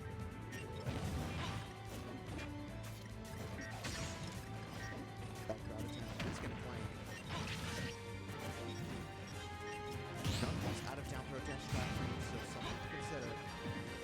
Very soon he will be out of down throw up air.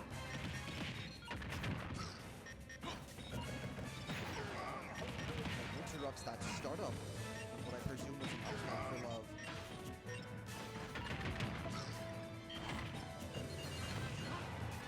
Big grab though.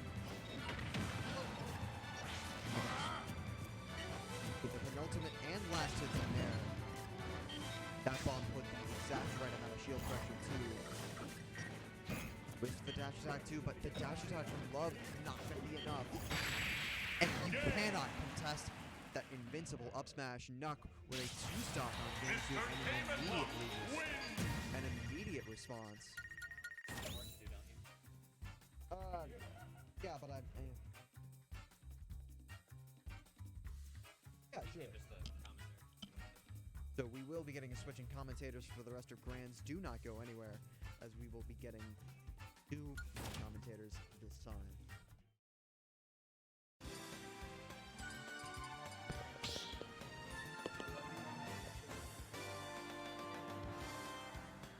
Stop battle! Mr. Game and Watch!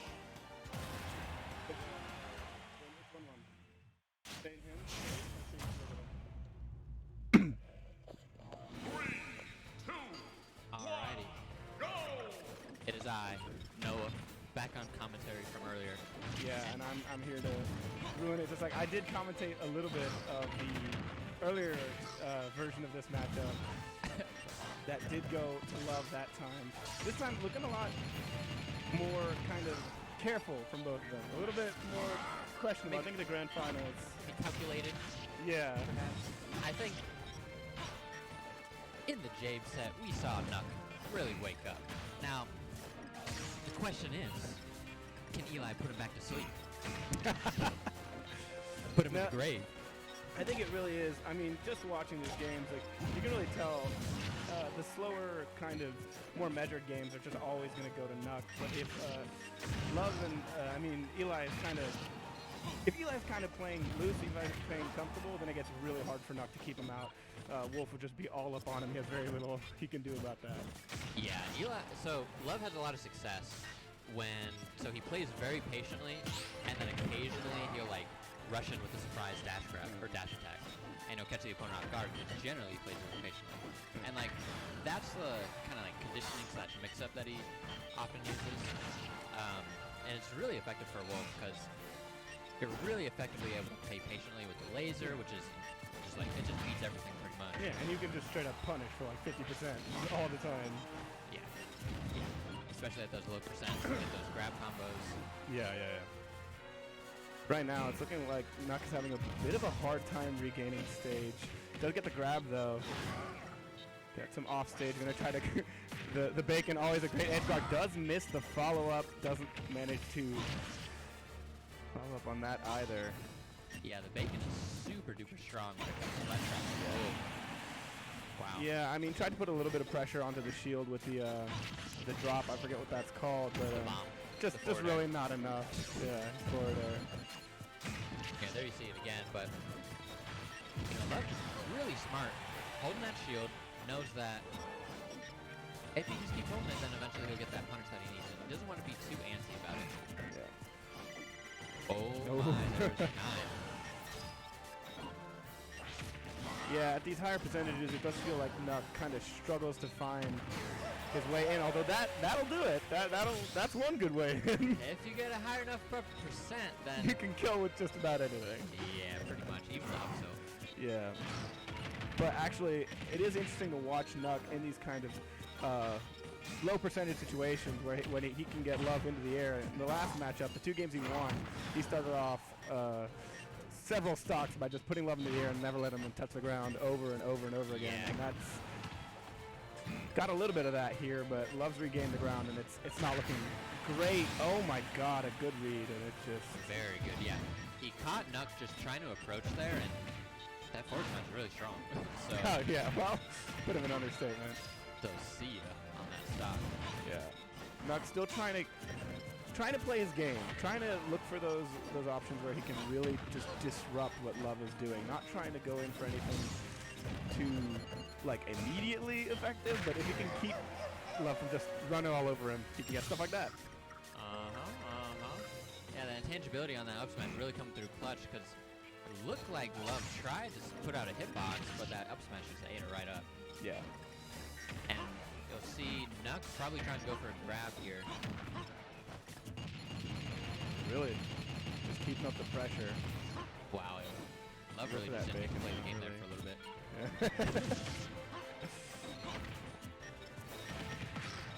Yeah, and here the juggles. Yeah. So interrupted this time by the shield. He regains the ground, but not for much. That Bacon does hit. Really, actually, just putting on a little bit of a clinic for the start of this stock, making it hard for Love to really get anything started. But the grab does come out, and suddenly he's in a pretty tricky position. The gun, laser doesn't do much. I think one back air read at this point near the edge of the stage is going to seal the deal for Nuck. For actually both players. If either of them get put into an edge guard situation and they get red, then that could be the end of their life. Yeah, this is the percentages at which you start to see a bunch of fake outs where it's just a bunch of hitting shield and shielding yourself, and there's not a whole lot coming out that actually sticks. Yeah, so Nuck has the lead, but we saw earlier in this game that sometimes Game Watch can have trouble killing if it comes to the 0%. If you're privy to his setups, especially with the down smash and some of the forward smash stuff, and the down tilt, there's a lot of things. But if you hold shield through it smartly because you're aware, then sometimes it can be very difficult to find that kill. And I think that's what we see. There it is. Oh, Does spoke get too the soon. yeah. Caster curse. Yeah. He told Love he had to be aware, and then he just let you down. That chair, it was out there. And that chair lasts for a really long time. I don't know if you know Gabriel, but that chair, I think it's like 7 or 8 active frames. Jesus. Like, it is out for a monstrously long time. Same thing with the down smash that Game & Watch has. That's why it's so good at 2-framing. I think it's about 5 frames that it's active for. So, really, you don't even have to time it like super, super well to catch some of those 2 frames, which is craziness. And I mean, early on, I don't think these were the games where he was. I don't think he won these games, but in the earlier match, in the first 2 games that he did lose, the way he kind of recovered and made it competitive was with those 2 frames at the edge. So. Yeah, Wolf's recovery is a little bit exploitable, especially for Game Watch where you have the invincible up. You really don't have to worry about really clanking with it or anything like that. So. Really putting on the pressure right now. Nuck's trying to put something back in, but it's really just everything he's putting into hitting shield. Finally does land something. Gonna make it hard for him to recover. Let's land the blue player. Yeah, I Not think a at this whole lot. point, maybe a little bit more percent, and then an Aaron dash attack or an Aaron attack on shield could end up in Nuck's life if Love is able to get the up smash that he needs. Yeah. Although Nuck did get a little bit of a juggle in there a little bit, so the percentages aren't that ridiculously favored towards Love. But you definitely not super great for Nuck to be at have Love at 90% when we've been killing him only at like 150 this whole set. Right, right. Like a forward smash or an up smash is probably going to kill Love here, but a lot more things are going to start killing Game Watch. Ooh, that was very close. Going way out there.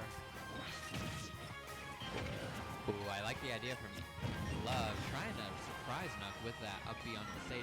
I don't think it would have killed because it would have sent him to the other side, but it would have been something to really make him think. Ooh, that was a very nice movement from Love. Almost getting that. But there's the up smash on that Aaron dash attack. Love is able to shield it and then just out of shield up smash.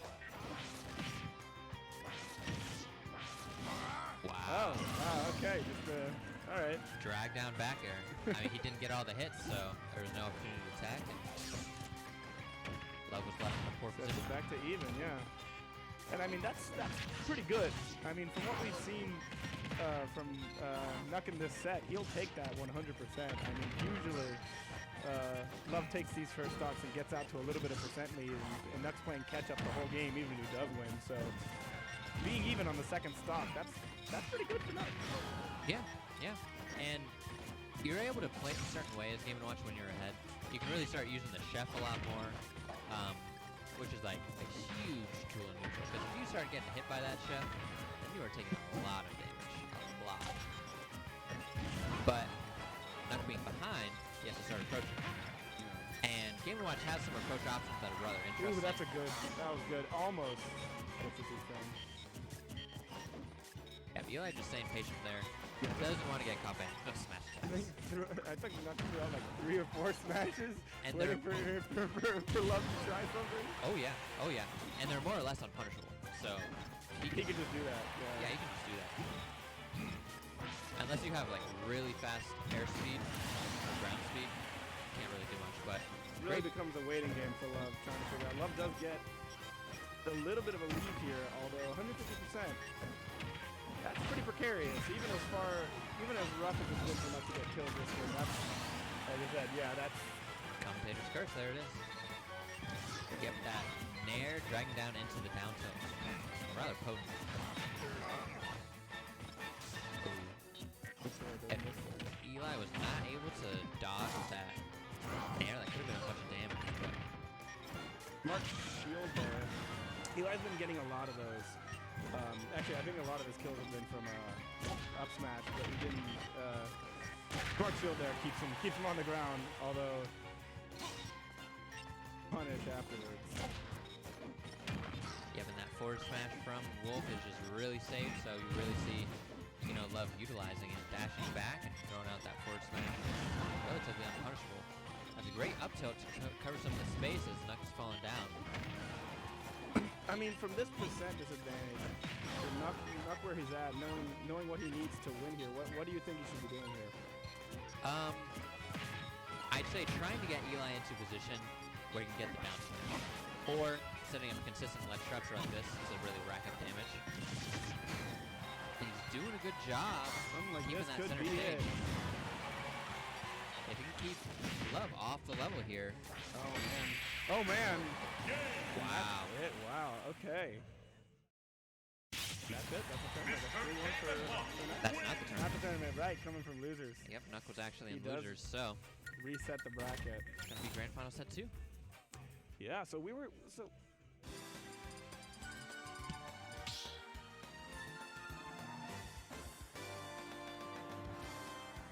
Start battle. Mr. Game and Watch.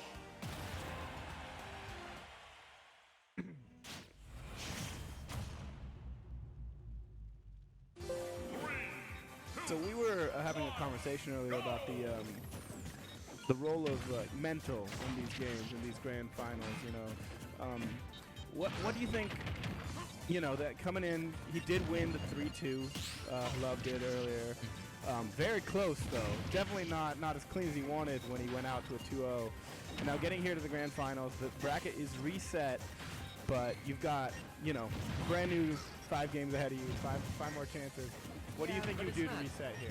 It's not totally brand new because, you know, Nuck has kind of been getting the read on these games, and he's kind of been building up knowledge on how Eli's been playing today. So if you're Love, what do you do here? What do you do here knowing that, you know, you just got the last 3 games not worked out for you? I think he's trying to analyze, you know, I'm surprised Eli didn't take a little bit of a moment in between those sets, but I think you try and analyze what you're getting hit for, what you're getting killed for, and then how to mitigate that. Now, Love was dying. He was doing a good job avoiding the offstage shenanigans by sometimes being able to mitigate some of that pressure, like with that nair that we saw. Hitting Game & Watch before he's able to put out a hitbox. But he's been having some trouble finding the kills, and he's been having trouble racking up the percent with his edge shot, which he is. That is meat and potatoes with Eli's play. Yeah, it definitely feels like a very, very different game. Though he does, you know, it's not like Love is instantly struggling behind. Although that has gotta hurt. Right, like all of these games are really close. Yeah, it always feels just a little bit like in those last stocks, it's just a little bit of extra patience from Nuck that's making it very hard for Love to really close it out. Yeah, exactly. Yeah, it's finding those kills on those last stocks. I don't know. The second set of grand finals is tough because maybe in the first set you're able to pull out some cheeky things that, you know, your opponent just forgot to think about that. But in the second set, they've seen your tricks. So you have to either really get creative or just get a hard read on your opponent. And there you kind of see a hard read on the bucket stall that Nuck was trying to go for, and Eli just took full advantage of that and get the kill. Yeah, and I mean, this is really important for Love. I think you can, getting those kinds of early gimps and trying to really milk these leads for all they're worth, kind of staying ahead and holding on to that position so that you can calm down and really start playing your game again instead of trying to catch up. That can be really good for the start of, I think, a second set. Really feeling like you're, all right, this is what I can do, what I do works, and these are the steps I can take, and having that game plan out behind you so you can put it in front of you. Yeah, yes. And I don't know if Eli's game plan has changed a lot here, but he's certainly performing a lot better in this match. I think he's maybe he's acting a little bit more. Oh, there it is. Wow. Get the 2-stock. But yeah, what I was trying to say before is that I think he's trying to recognize a little bit more what things he can punish on shield. Yeah. Or I think he knows, but really just really acting it out. And yeah, I mean, when his shield gets hit, punishing with that up smash, which will lead into an upper or lead into an advantage state. Yeah, and I mean, I think it is really like it takes a few times of that not working. You know, the set doesn't go your way. A few of those punishes don't work when you try them, and suddenly you're not doing them as much as you should. But that was the ideal play, right? Landing a few of those again, suddenly you're like, all right, get back into the swing of things, play your game. Exactly. It definitely does feel like this looks a little bit more like the earlier sets in the earlier game in the set that Love won, where, you know, right out the bat he's just laying tons of damage down and Nuck can't get in at all. Just coming out with those shields whenever anything comes his way. Interesting down smash coming out from Love a little bit earlier, I think, trying to read a spot dodge. Nuck now maintaining center stage. Catching Eli trying to fall into it with hitbox. And now Nuck is taking the lead and setting up a ledge. So that could have been a forward smash off an air dodge. Maybe wanted to go for something safer.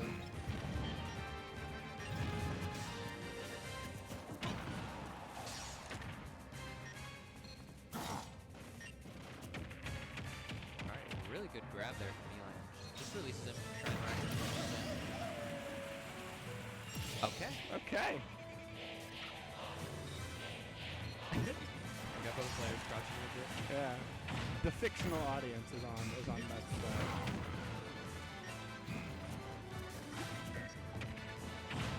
Strong start again from Eli. I mean, even with how Nuck managed to bring back that first stock from a pretty bad disadvantage, it looks like from even Love has been having a much better time in this game, really bringing those same percentage leads that he had in the earlier games. But it is around this 70%. It seems like he keeps stalling just a little bit and not getting one or two good juggles in some hits. It's basically even game. Yeah, I mean, that's pretty much been the story of this particular team.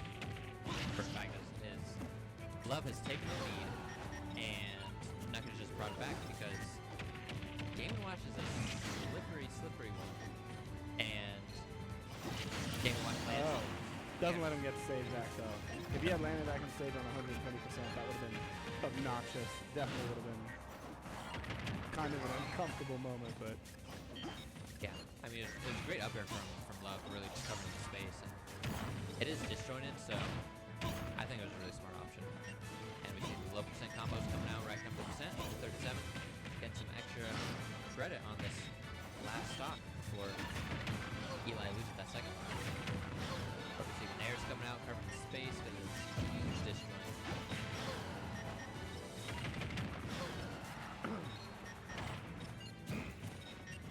Yeah, kind of at this position where anything can kill, but also at the same time, anything Love gets at this point is just benefit. You know, he doesn't think he is or needs to win on this stock, so he's just going for some extra damage. Did you see that chair just beating that forward smash like it was nothing? I can still extend those hitboxes, and there's a chair. Yeah, but here's the hard position for Nuck, where what can he do to Love if Love can just sit back and do that, wait for him to make a mistake. Yep. Love was really positioned there. He was positioned to cover a roll. Really, I think max spacing, you know, that gets the, you'd probably hit the shield on a neutral getup, but I don't know if it was spaced quite right to get that neutral getup, so that was pretty hard to read on. Enough there. And you see a different counter pick coming out, going ahead to Kalos instead. And I mean, brings it to 2-0. Once again, you know, shrugs off that last set. Yeah. Brings it to 2-0. Let's see if he can make it a little cleaner this time than last time he went up 2-0 on that. Yeah, last time was a little bit iffy, but good punish there. Yeah. Okay, interesting. Yeah. I think that's a nice little setup on other characters, but on Game & Watch, you can just up you right out. But I like the idea. The down air, it just feels disrespectful.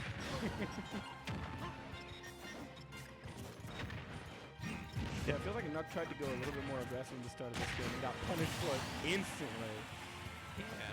And that air dodge in was not the right option. yeah, I mean, that's the way it goes. And yeah, 2 seconds back at almost even percents down the stock. Pretty rough position to be in.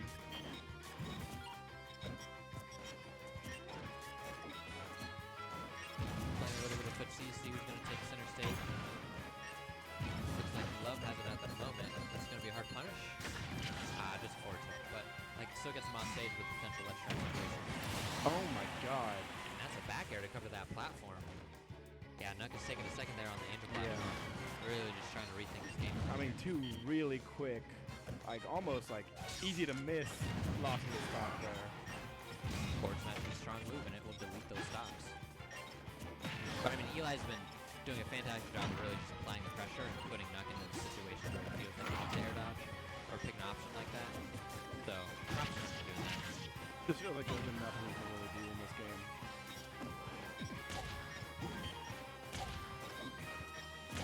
I mean, what do you want to see Nuck go for here? What do you think? What option do you think he really? I think he really just needs to slow it down and rethink his options in his disadvantage. Eli, like especially those down airs, you see the down air is just being beaten by the back air, which comes in from the side. The down air hitbox. All right, well, if a comeback is in the cards, here it starts. Oh my God, commentator cursed instantly, and that will be it. Love taking the second set 3-0. Wow. Does take the weekly. Congratulations to Congratulations. Elijah Gelman. Elijah Gelman, yeah. Alright. So, yeah, I mean, almost surprising 3-0. from Yeah. Eli. Like, especially the way that first set, I don't grand think finals went.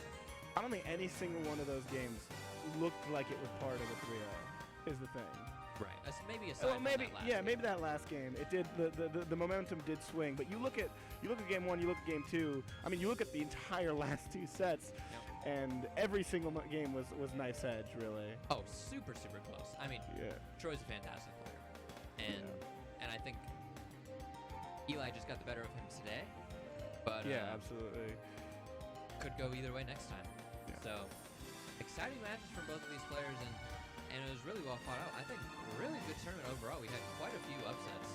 Yeah, I mean, I wasn't able to watch the whole of it, but I heard there was a few interesting matchups that came out from the upsets.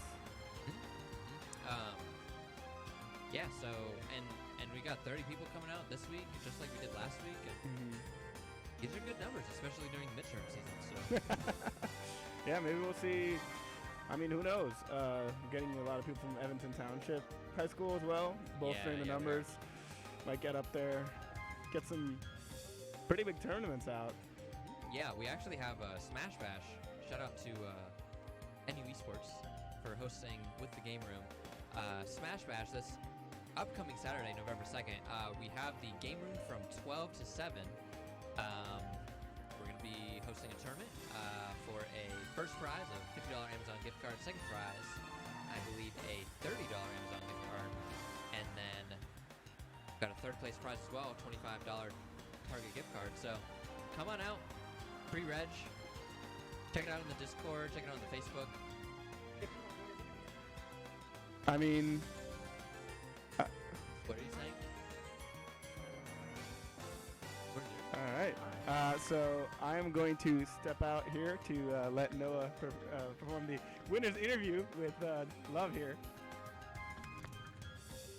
We got one, boys. Woo! What? Woo! Congratulations! Bro, I live and breathe the Game & Watch matchup. I know it better than my own damn character. And I still lose because Troy's that good. But, I said I know the Game & Watch matchup better than any other matchup, and I still lose because you're that good. Woo! Congratulations. Bro. So, my question to you is, what was your mindset after that reset? Why the reset? Alright.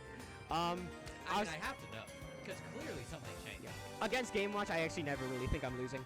I don't know what's about it. I just like, sometimes you just get, you get two-framed. You get comboed by 90. It's just like, that's the matchup. But I'm Wolf. Like, I can kill this guy at any point if I just get the right read. The right Oh yeah, and you were combo. getting plenty of those S matches in that second set. Exactly. Just dashing back, covering that space that he's trying to come in. And I saw you were doing a really good job, especially that last game.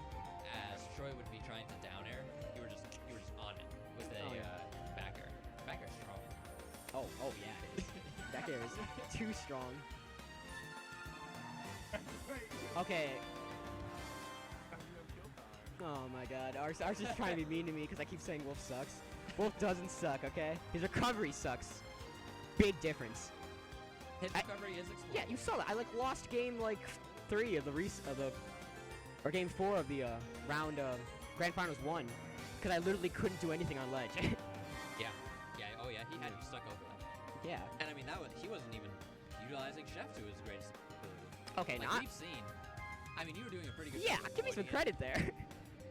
But I mean, we've seen Japes, who's also a really good player, just really get that Chef damage really added up, 60% on that. It's just Yeah. all right, yeah, I'm taking this, okay, and you just don't get to play the game for 10 seconds. I think the best way to deal with Chef is honestly to play Game & Watch. Because I don't use Chef very often because I think it kind of sucks. I know it's amazing, but I'm really bad at it. So I can see the holes of where Chef doesn't really work. There's a lot of counterplay to it. But I think people get frustrated about is that there's no guaranteed counterplay. It's a mix of counterplay. you're in a disadvantage. You shouldn't be winning any situation where he's shepping. But there's always an option you can pick, and if they don't see that option, then you can get it. So like sometimes you neutral get up, sometimes you jump, sometimes you saw I was doing a lot of things to get around it. I was jumping, getting hit by an air dodge, jumping into it, jumping out of it, stuff like that. It's a bunch of mix-up stuff. Yeah. Very smart play. Was there a conscious adjustment that you made in that second set, or did you have a game plan set one and you just try and execute the entire time? Or was there any adjustments to the game set, to the mindset? Yeah, I wouldn't say there was any change. I knew, look, it was 3-1 the first set, but, I saw those games. I knew they were close. I knew if just one thing went my way, I'd been fine. So I was like, okay, I know my game plan. I mean, my game plan's pretty simple, honestly.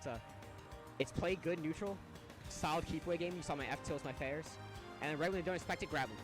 Yeah, and that's when you get. What I was chatting about on commentary was that you do a very good job of playing super patiently and spacing super well, and then at what seems like offbeat moments, you dash in. I don't know if there's some kind of rhythm to it, but it seems like when the opponent's not expecting it, I don't know if you just get a feeling for that. You get a feeling. Basically, it's very difficult for the person who's shielding, because you don't want to get hit by fair because that's combos. You don't want to get by F tilt because that's damage. So you have to run up shield at some point, and that's when I get the grabs. Yeah. It's a very difficult game plan if you're of how to beat it.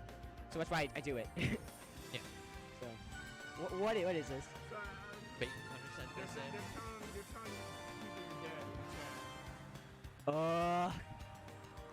What are they saying? Just, I don't want to hear it. We got one. Yeah. My one tournament of the year. Last time I won 2 in a row. I'm gonna try. If I win Smash Bash? Oh, I never win Smash Bash though. Freaking Thomas. Oh yeah. Thomas ruins my Smash Bash runs. Then you have to have past that ice cream. Yeah, I need to buy that. Oh, we got plenty of ice cream in the house, so. But, anywho. Good stuff, Eli. Yeah. Congratulations. Dude, on great the calm, great tournament run. The in-game overlay, clean. Dude. Commentator overlay needs a little bit of work, but we'll get there. We're working on it. I ain't working on it. He's working on it. You're right. The bad overlay is not my fault. You're correct. Thanks. All right. Well, I think that's gonna be it. For Yep. us See ya. tonight. So, thanks for tuning in. Tune in to Smash Bash, which will be hosting over the weekend on Saturday, and hopefully we'll have some cameras set up so you can see our wonderful players and wonderful commentators. So, thank you all. Thank you to the fans. Streaming in. Thank you to the fans. Do I have any?